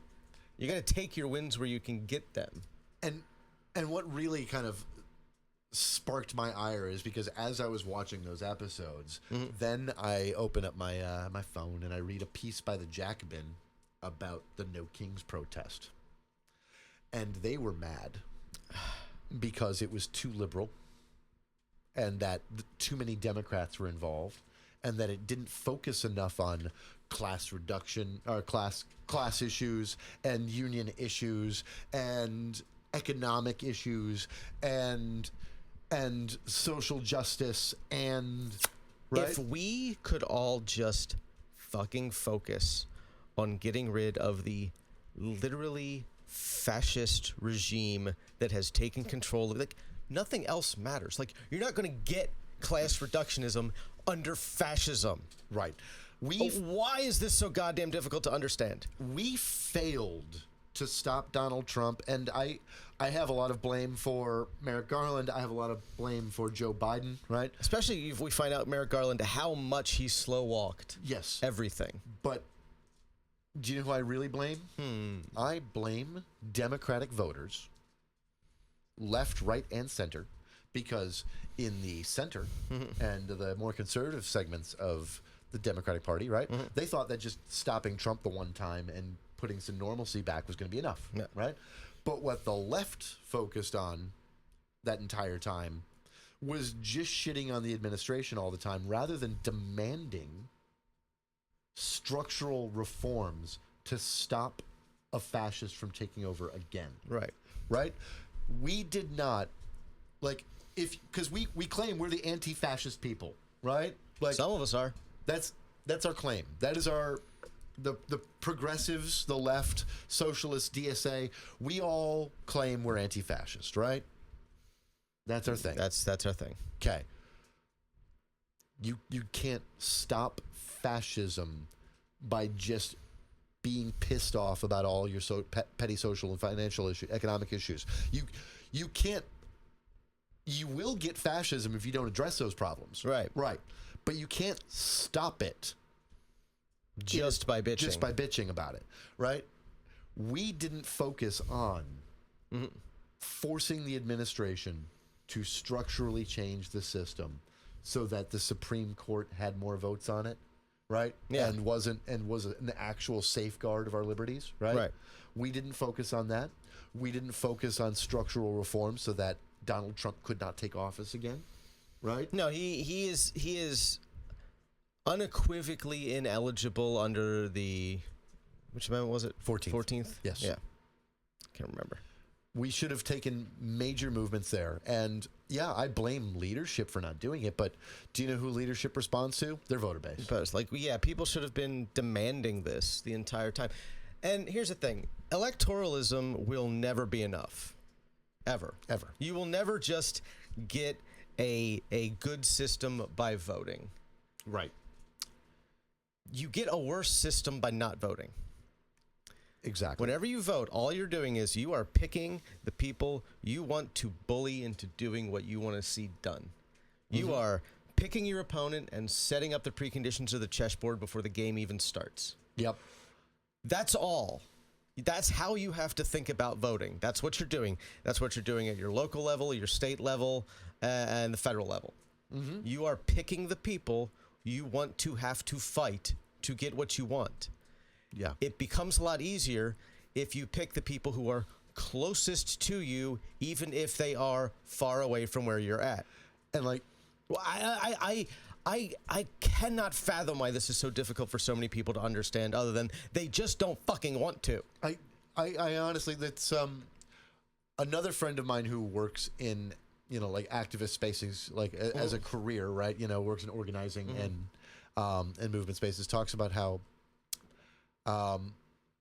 a surprising amount of activism is actually, well, you had a different idea than I did, so I'm going to generate my energy there, right? Yeah. Like anger within, right? Like your idea and my idea aren't the same idea, so I now want to agitate against you, the other activist, that we do agree on this other thing, but you've got this one idea that I don't agree with. And like, here's the thing. Palestine, progressive except Palestine people, right? I hate them. They're not my allies. But if it comes to police reform, they're my ally. Yeah. Right? If it comes to the issue is LGBTQ rights, they're my ally. Okay? They are not my ally when it comes to Palestine. Agreed. 100%. Don't like them. So don't we bully support them about it. We bully them about it. But I'm not going to bully them away from like the No Kings protest. No. And here's another thing that that I need people to understand. The right, the entire spectrum of right, does not care about its own hypocrisy at all. No. Liberals do. Yeah. You can use a liberal's hypocrisy against them in a productive way, in a way that you can't with someone who's conservative or evangelical or MAGA. Yeah.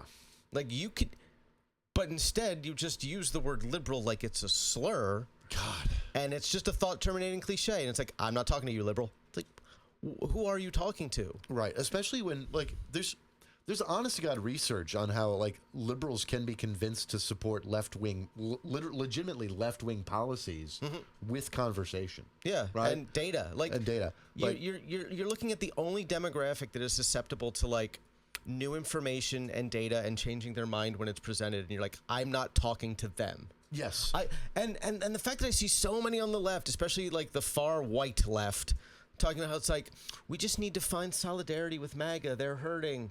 And like, if we could just make them see that, like, we have the same No. You won't talk to libs. You won't, but you will talk to fascists. Yeah. To try to make them into leftists. What are you doing? And you're not wrong when you say they're the only demographic that is, like, persuadable by facts and data. And I mean that as a slam against the left, too. Like, the thing is like, yes, we generally on the left, not all of us, but many of us generally on the left, start with a belief or a moral position, and then we work our way backwards from there. Right? Like, it's ideological for us. It's ideological for everybody. Everybody's ideological. But one of the things that's core to liberal ideology is that academia, facts, and data, right, are a key value, right? Yeah. That technocratic thinking is an ideological position for them, right? Right. That those who know best, and if their data and information is what is best, that is what we should do. That is an ideological position for liberals. Meanwhile, everyone else has this weird antipathy to the idea of expertise. Yes. Like, And that's true left and right. yeah. Like, it's more true on the right, and the segment of the left that's really bad about it is much smaller than the segment of the right that's really bad about it, but it's true of both sides. Like, and like, look, the left does have a lot of great, people who work in like social sciences, etc. But again, like, facts and data only go so far in the social sciences. Right? Something I routinely see from the left is like, if you don't read theory, you cannot be a leftist. Bullshit. No. How about you explain theory to people in a way they can understand so they agree with you on policy positions? Also, I'm fucking sick and tired of theory. Here's the thing. Most theory, fucking outdated, outmoded. Yeah, like, dumb. Like, fucking. if you're not like, and if you're like, let's talk about Marx. If you are not engaging with modern Marxist thought, right, written by people now, based on conditions now, and you are relying entirely on what Marx wrote 150 years ago, you're not doing anything. Right. You're not accomplishing anything. You're becoming an expert in the cost per yard of linen. Yeah. Marxists during the Black Liberation era are still fucking 50 years out of date. Yeah. Right? Like, yes, what they wrote updated by a century, the information, but they're still 50 years out of date. Yeah. Like, before the rise of the internet, before the global service economy was created. What does Marx have to say about financial services as a commodity? Like, it's an intangible commodity, Right. Like, that's like new and weird, and it's something that you need to really grapple with, especially when it is the dominant factor in our modern economy. Yeah. Like, the biggest chunk of the global economy right now is intellectual servicing, right? Yeah. Like, it is commodification of the product of the brain, right? Yeah. Like, that doesn't fit neatly into the labor theory of value No. at all.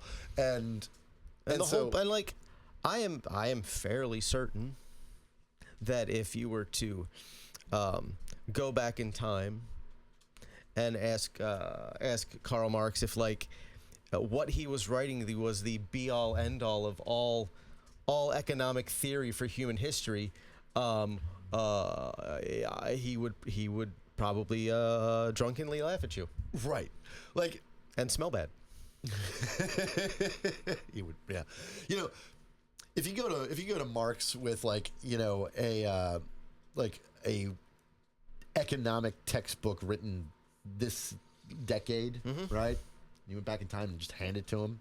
Like, my God, he would probably scrap and rewrite a bunch of his theory. Right? Yeah, because I mean, he was basing everything he was written on the conditions of the time. Yeah, and You have to remember, this was like prior to 2 world wars that reshaped the entire global order. Exactly. Like, hell, nothing was the same after World War I, let alone World War II. and hell, like, I'm a big fan of Henry George, right? Who was a contemporary, and he and Marx agreed on a few central things, and they had some major disagreements, right? And some huge critiques of each other's work. And you can read it in their letters to each other, right? Which is cool.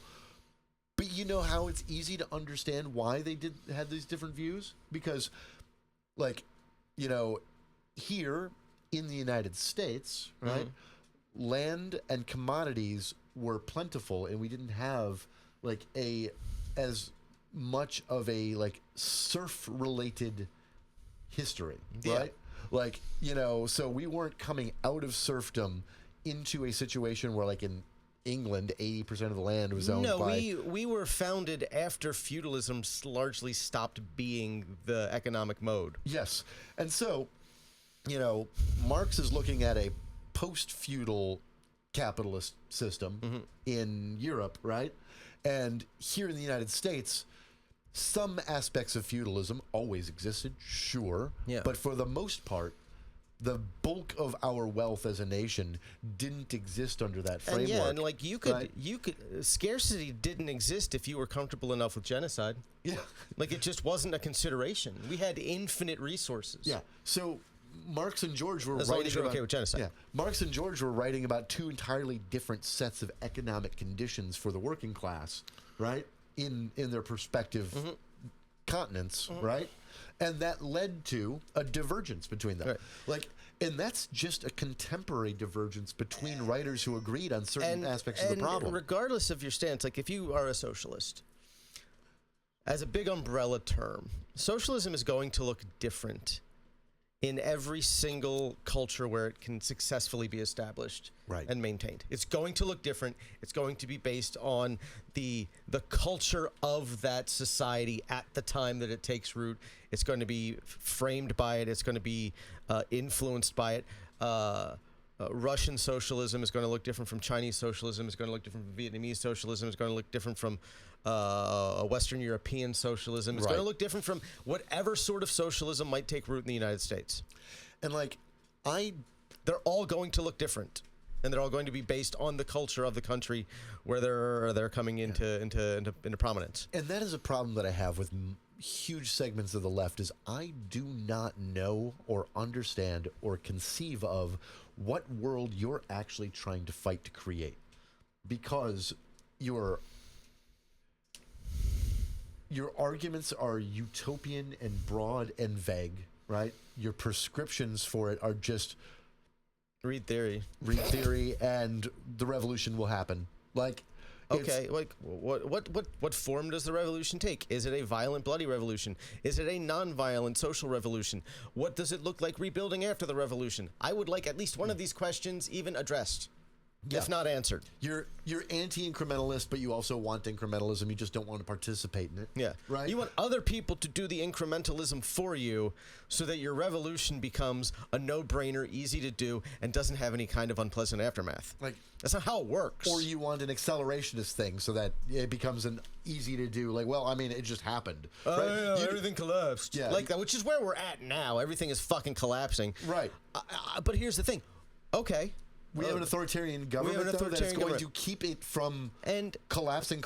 Like, this isn't just going to blow up. you, as the left, like everyone that will put on the umbrella left, maybe 4 or 5% of the population. Yeah. After the collapse and it's time to rebuild, do you think that your 4 to 5% will be the people doing all the rebuilding? No. Now, You probably won't even be asked your goddamn opinion. Yeah. Now, you know, and that's that segment to the left is who we're really talking at, like that 4 to 5% that is like, you know, you're active, you're engaged, you're trying to do politics, but also not doing anything right. Okay. Yeah. You are the why we can't have nice things. The rest, there's like 15% of the American population that are progressives and are also left of center. They Yeah. are leftists in some variety or fashion. God, they are also lazy and angry and dumb And in ways. cynical and doomering. Yeah. Like, Don't do that. We can't afford cynicism. no, we can't. Look, We can't afford hopelessness. We can't afford cynicism. We can't afford just throwing our hands up in the air and saying, well, that's the way things are. I hope the revolution happens someday. yeah, like there's a huge difference between being a realist and being a cynic. Okay, realist position. Bernie Sanders lost 2 primaries because that's the way the system works, and he didn't achieve what he needed to win. beat, right? To win, okay, to beat either person. Like, sure. Was the system tilted in such a way that it gave an advantage to the 2 people who beat him? Yes. Yes, because in general, any party, regardless of the party, is going to more likely support someone who is a member of their own party as Right. opposed to someone who is running under their banner without being a member of the party. Like, of course, a lot of mainstream average Democrats didn't trust Bernie. He ran and he got elected to the Senate and the House back in the day as an independent. He was never a Democrat until it came time to run for president. Then all of a sudden he ran as a Democrat, and once he lost, he went back to not being a Democrat. Right. Like, why would they trust him as a figurehead for the party when you could find somebody who proudly calls himself a Democrat who has politics very similar to him that doesn't Yes. have that baggage? And the thing about it is that, like, you've got to get the voters behind you, and you need to lay all the groundwork so that you have an effective, efficient campaign that has a ground game, right? That has the support of local politicians, union leaders, you know, organizations, voting blocks, like. And you need community support in every and area. you need to understand that And it's a game. Most it's not a Americans- game, but it is a game. I will say this. I will say this confidently. The majority of Americans, regardless of their politics, don't know anything about politics. Right. They know nothing. Nothing. That's why you have people where you ask them like 10 policy positions. They tell you it's like, well, I support gay marriage and I support abortion rights and I support immigrant rights. I voted for Donald Trump because economy. Yeah. They don't know anything. They have no information at all. Like, you run And you might not be able to talk to them and get them to see reason, but you're not even trying. yeah. Like, and you have to reach them and you have to win their votes and you have to get them on board. And just Bernie failed to do that. Right. Was there a structural advantage? Sure. It is not worth. I am still hearing Bernie- relitigation of it. Of 2016. Of 2016. The primary. Bernie That could was 9 have, Bernie fucking could have, years I ago. don't know, gone to some black churches in the South. Yeah. And I don't want to relitigate it. What I want to say is stop bitching about the refs, okay? Like, yeah, they Hey, make bad calls and every here's the once in a thing. while. If- Sometimes they're in the bag. Sometimes, If turnout They're is bought high off. enough, none of that shit matters. right. Like, That's the thing. Even gerrymandering, even the extreme gerrymandering we see in this country doesn't mean much if you can get to like 80-85% electoral participation. yes. And now the problem being, of course, is that, you know, the one downside to what makes gerrymandering so effective is the non-voter problem. But guess what? The major parties both love non-voters. Okay? Yeah. They absolutely love them and ignore them at the same time. You are, whenever you say, I'm not voting for this candidate because of X, and you don't cast any vote, right? Like, let's say you just don't even go to the polls, okay? Not even saying you're a Stein voter or whatever. You just right? non-participatory. Non-participatory. You don't count. Right. You count for nothing. You have not sent any signal whatsoever to the party that you want to change right? Yeah, you have to be gettable. Yeah. And Too many of you aren't. Yeah, all you're teaching them is that you can't be one as a voter. Like, you got to get more directly engaged in specific issues, organize around that specific issue, agitate towards it, and work to get action on it. Yeah, right? do something in your local community too, because that's your local community, man. Yeah. We can't have nice things because, like, the left is fucking obsessed with trying to defend Graham Plattner right now, as we discussed earlier, right? Because he's one of only a few voices saying what he's saying. Sure. And yet, but there's another progressive in that race. In that race, you could just be like, oh, he doesn't have this baggage, and he's got almost identical politics without the bullshit. Is it just that he is not a rough and tumble manly white dude? Yeah. I mean, that's really it. what it is? It's all... The guy doesn't have the same, like, working class fucking, like, aesthetic. There's this, and this happens on. It's weird that this happens on the left and the right, but there's this fetishistic idea that someone who just plain talks is somehow better, even if they don't know anything. Like, well, they just say what they feel. Yeah, but what they feel is stupid. yeah, like, look, here's the thing. They're I wrong. liked Plattner up until a week and a half ago. Now I'm like, okay, I'm glad I don't live in Maine. glad I don't live in Maine. If inexplicably he wins this primary, sure, I'd vote for him if I were in Maine. Oh yeah, absolutely. Right. And do I think that if it was just a toss-up between him and Mills, I'd want him over Mills? Maybe. Right? Like, Right. Mills obviously has a track record. We can know that track record. It's not that bad. Bop, bop, bop. But She's also 80. She's also 80. She's also much more of a centrist than I'd like. Right? Those two things I don't like. So if it were between Mills and Plattner, like, I think Plattner would maybe do a better job against... But there are I think 5 people running in the primary. Yeah. And so look at those other 5 people. There's one that's very progressive, has almost the exact same And fucking fuck, position as Jesus Plattner. Christ. Get behind him if you want Doesn't to. Maine have ranked choice voting anyway? I think so. Yeah, this is a fucking moot point. Yeah. But no, why If you want to, all right, vote for Plattner, and then vote for the guy who's almost exactly like Plattner without any of the Nazi baggage. Yeah. But stop bending over to, like, defend a Nazi tattoo. The fact that he lied about not knowing it was a Nazi tattoo, because his Reddit history shows that he knows what Totenkopf is. Yeah. Like, and yeah, at first, when the Jewish Insider story came out, I was like, oh, I'm not so sure I believe this unnamed source. Yeah. But then CNN found the unnamed source, and they confirmed text messages. Yeah. It's like, okay, so at least 6 years ago he knew it was one. And you know, I can't defend that. You just get it covered up or removed. Yeah. Like, that's the thing. If you... And here's he the got thing. it covered up after it became a story. That was the worst time to do it. In any city in the country, there is at least one tattoo artist who will do a cover-up of a white nationalist tattoo to hide it for free. Yeah. Because they understand, and a lot of them are guys who used to be in that that movement where they came out of it and they're like, I want people to be able to, like, move past their mistakes and move on with their lives and erase that visual connection to a movement they don't believe in. He could have just, I guarantee you there's at least one tattoo artist in Maine who'd be like, I'll cover that for free.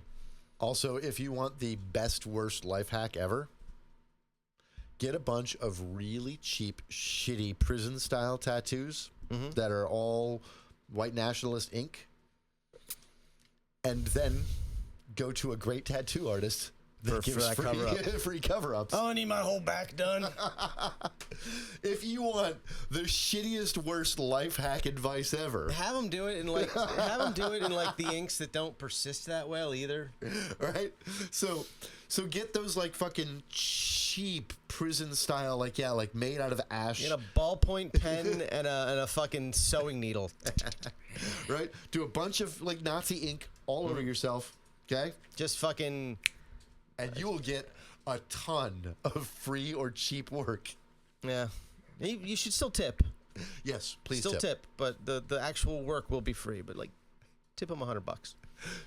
Now that I've given you guys the worst advice ever, what do you think? I mean, it would work. It would work. You just have to like make sure you didn't take your shirt off in public for a while. Yep.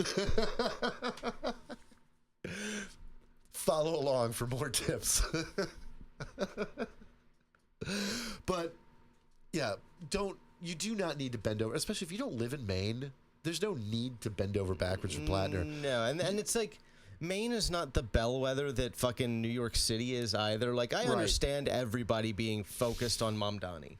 Yes. Because that is a huge signal to the country and to the Democratic Party. Right. Now, mind you, the funny thing about it is that, like, New York mayor is a death sentence. Nobody ever gets out of it.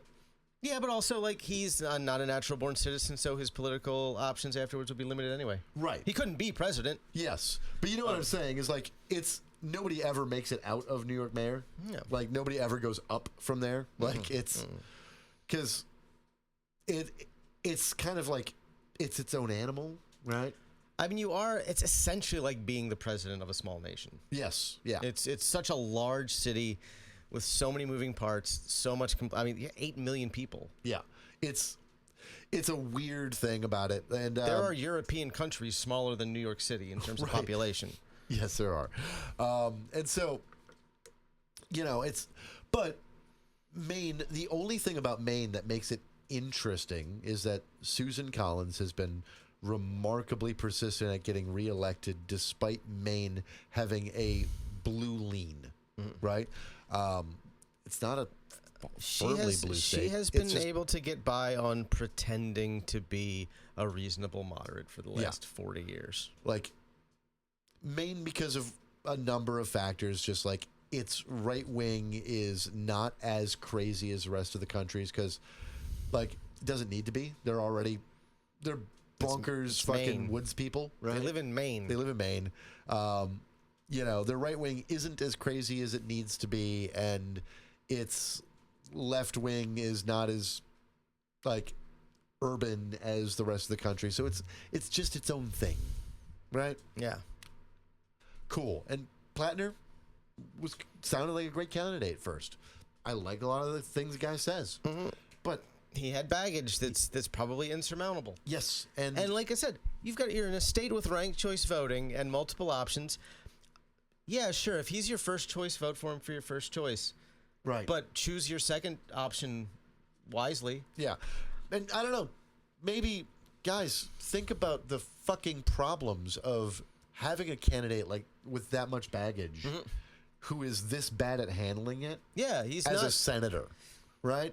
Sure, maybe he has great politics. He will be 1 out of 100 voices, right? In the Senate. And if he can't like communicate with people in a way that resonates, that like is understandable, what's the point? Yeah. You're not going to be able to govern. He won't get anything accomplished. Like, one of the biggest cracks against Bernie is really effective at getting riders added to bills, right? He's also known to be cantankerous and tough to work with, right? Intractable. There's a reason that his name isn't on any major bills. And one of those reasons is very simple. Because he is so hard to work with and cantankerous, he gets even more immovable when his name's on a bill, right? You cannot get him to budge. I wrote this myself. I know it's right and good. Yeah. You're not going to convince me otherwise. Right. And like, okay, well, that's not how the Senate works, buddy. Like, which is why, he's the amendment king. Sure. Yeah. He gets riders added to things. Woohoo! Because, it's like, well, Which is good. You want my It's vote? a good thing. It's a good thing. He has helped to make bills better. Yes. He's helped to make a lot of bills better. He cannot draft and get a major bill passed. No. Because he is... No, to the point where it's like certain things, him constantly bringing them up in the way that he does and not being able to get movement on it probably hurt the chances of it happening. Like Medicare for All. Yeah.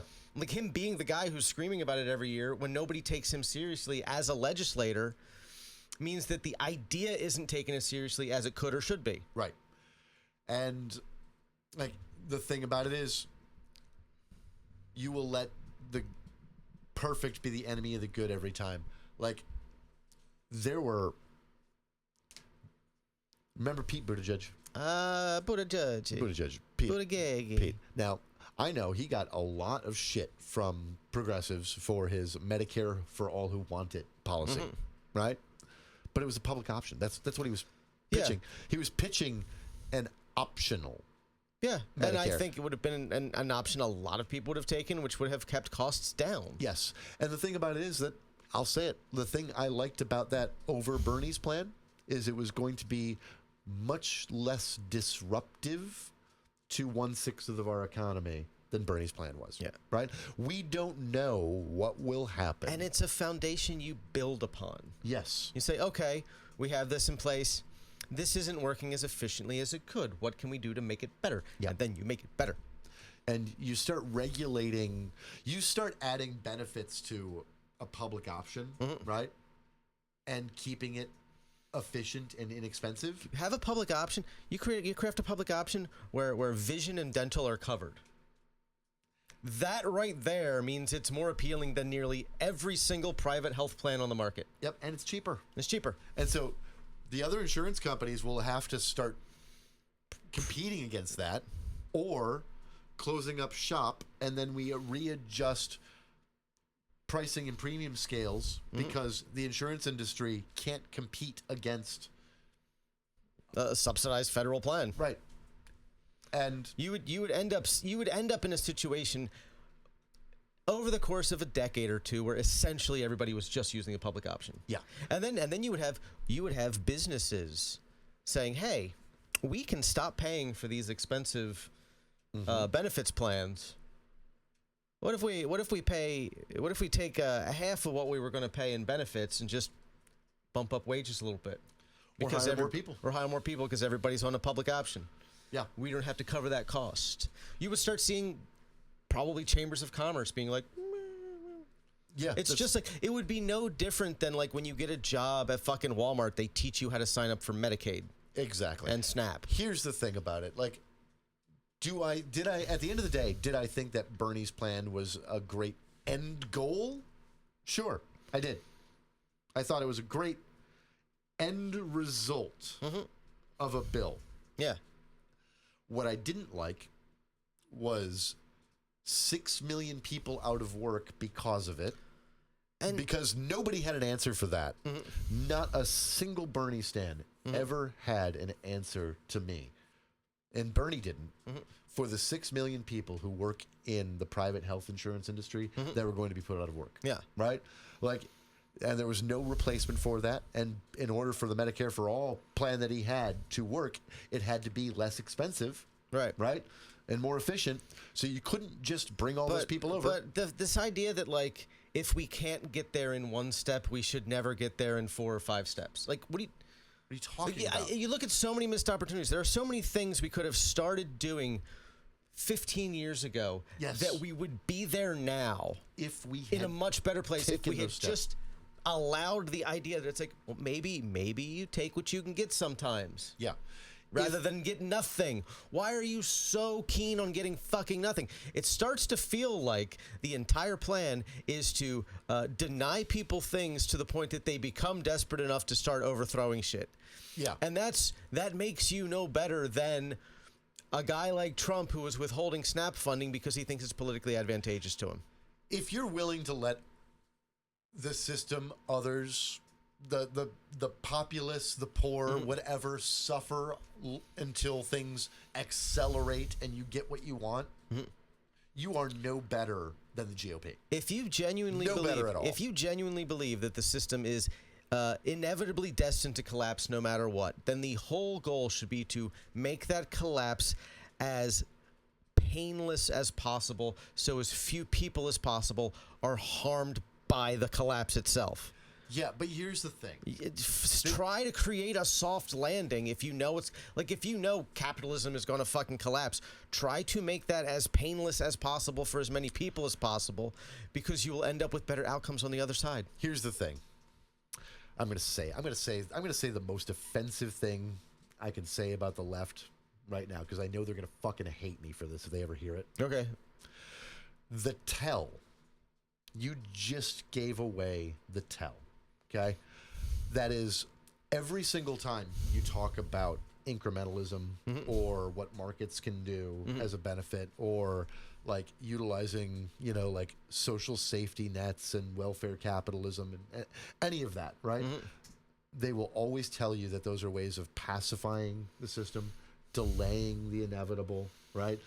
Forestalling the revolution, right? It's just incremental, one-step liberal fascism. Whatever the case may be, there's always that critique. They always say something along the lines of letting you know that basically their position is, if you don't want it to collapse, you're the enemy, right? And what that actually says to me is exactly that they are willing to let it all be destroyed because they actually fear that their enemies have a point, right? That the people that they're bitching about might be right at all, right?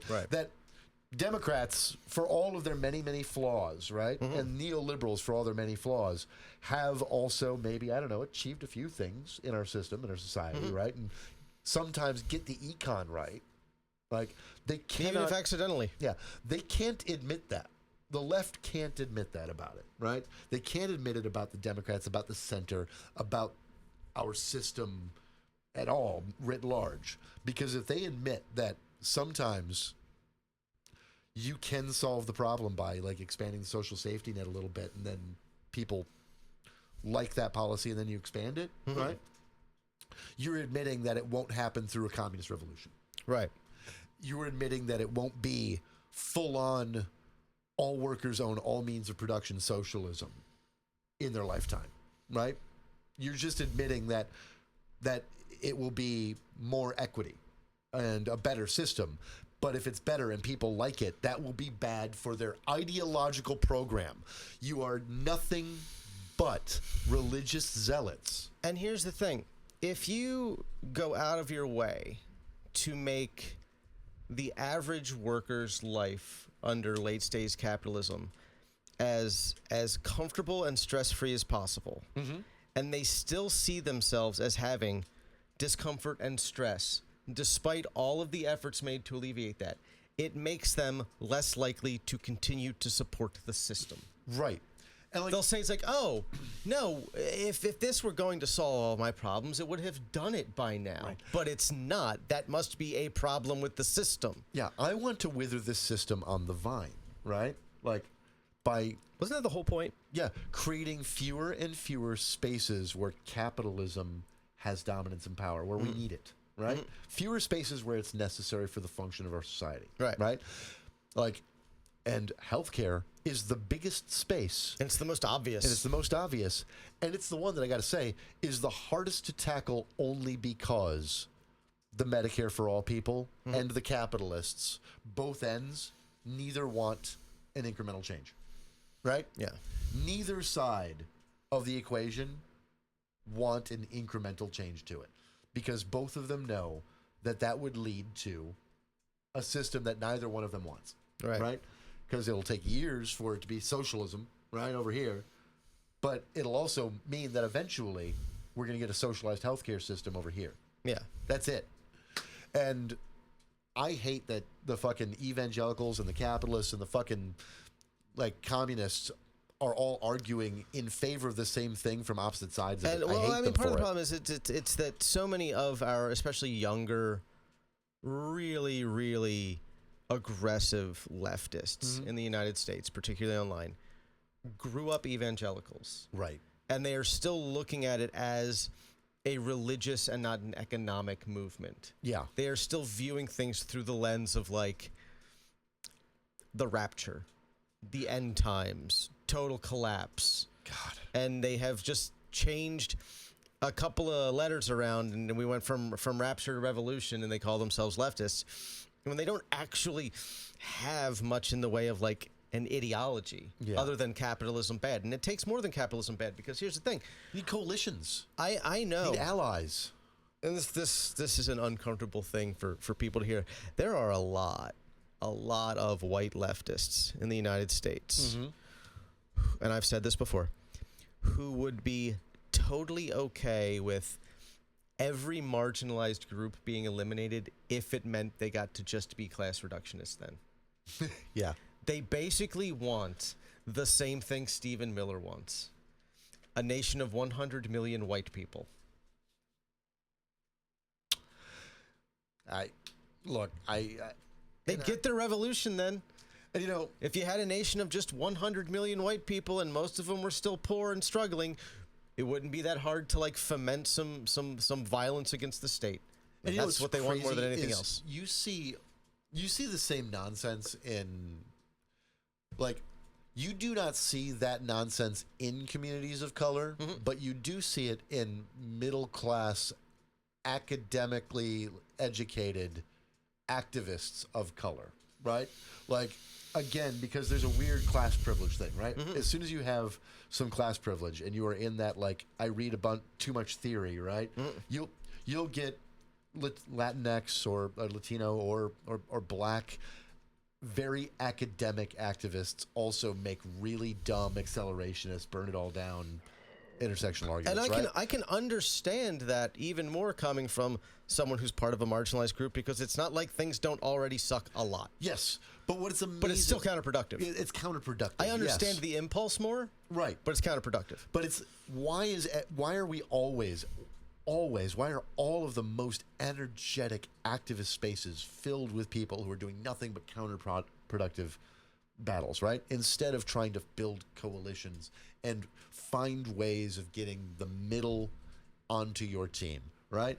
Because, you know, there's a reason that the 90s crime bill passed, and it was because the Congressional Black Caucus voted for it, right? And it's Didn't it basically pass unanimously? There were like 3 people who voted against it. Exactly. Like, everybody was for it, right? It was And like the entirety of Congress versus Barbara Lee. And Barbara Lee was right. I'm not saying she wasn't. She was, and I love her for it. Thank you, Barbara Lee. But I'm also saying, hey, when we look back in time, like, don't hate everybody that thought it might be an okay idea, because guess what? You're including Bernie Sanders in there. Yeah, I know he gets to give himself a pass because he gave one speech where he complained about it and said that it was going to have some potentially racist outcomes. He voted for it. He voted for it. He got some things added to it and then voted for it. That was it. I didn't hear a single Bernie stand complain about him and the 94 crime bill. Most Bernie stands don't know anything about his legislative history. Yeah.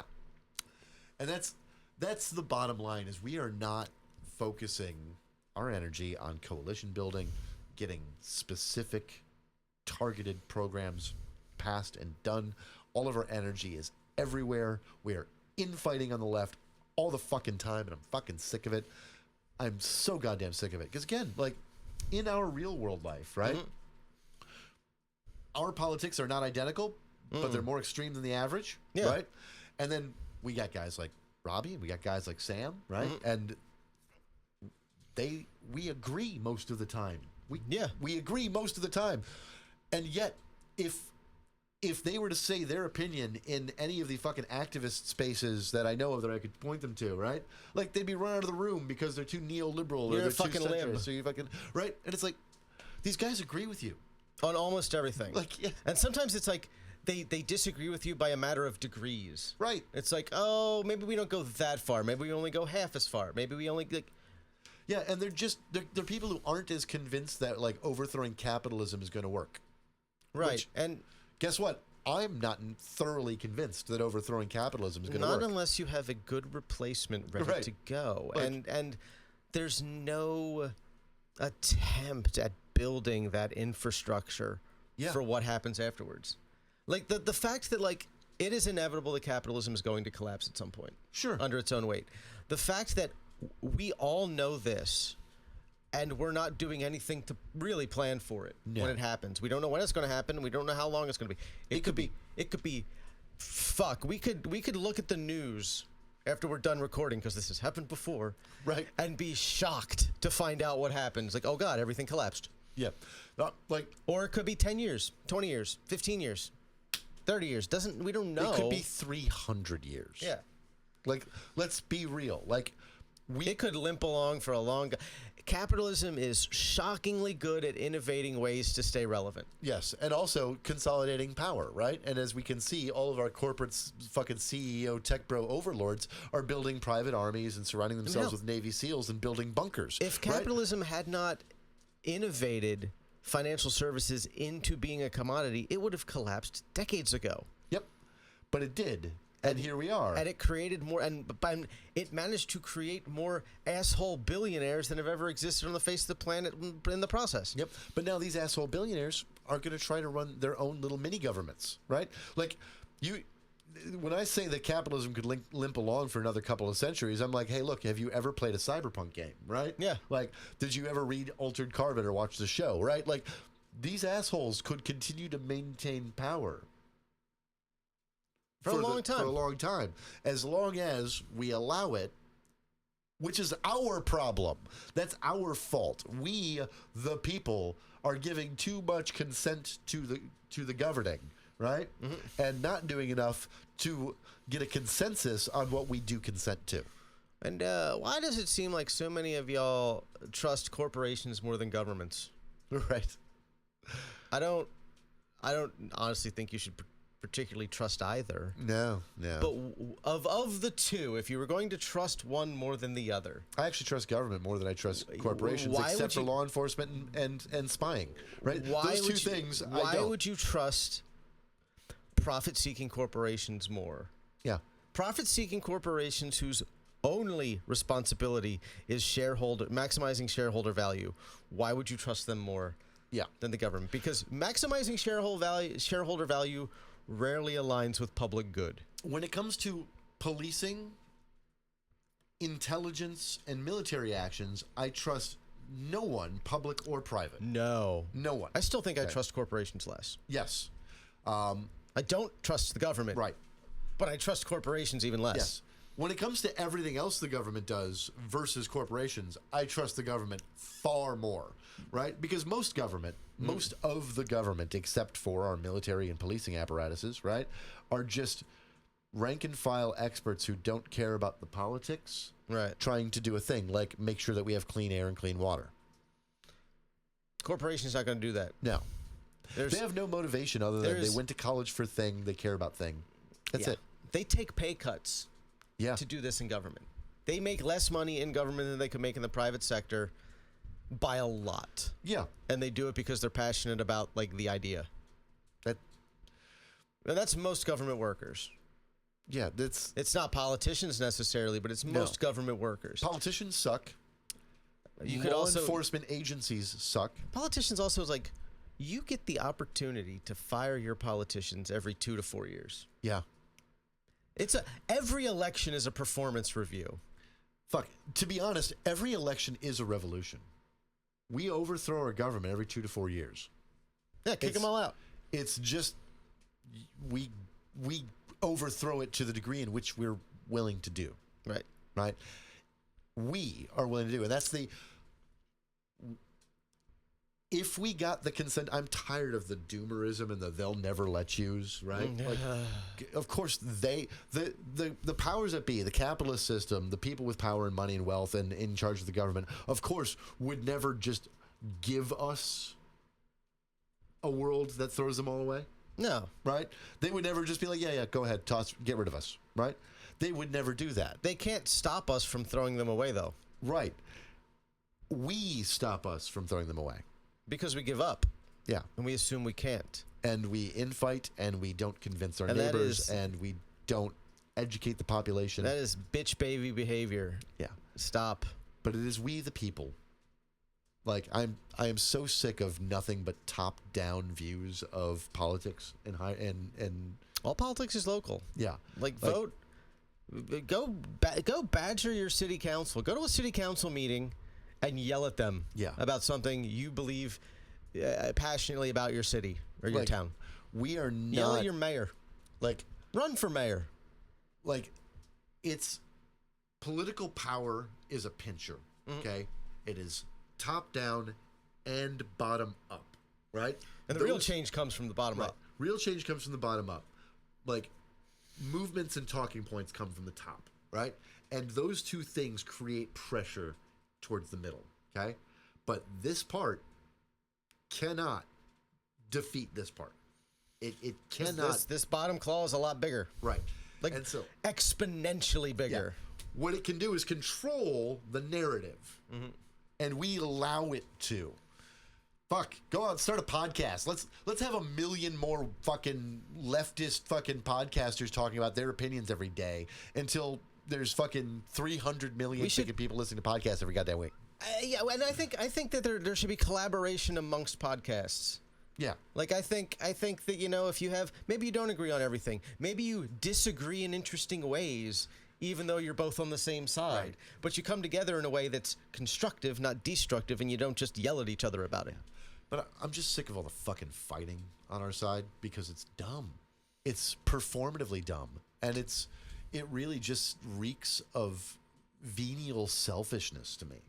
And I'm tired of it. Because, like, yeah, I'm an imperfect messenger. Of course, I'm a cis-het, white male, middle-class guy who owns companies.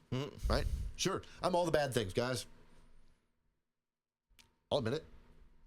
You Guess got what? some baggage. I got some baggage. You got some baggage. Yeah, I admit that too.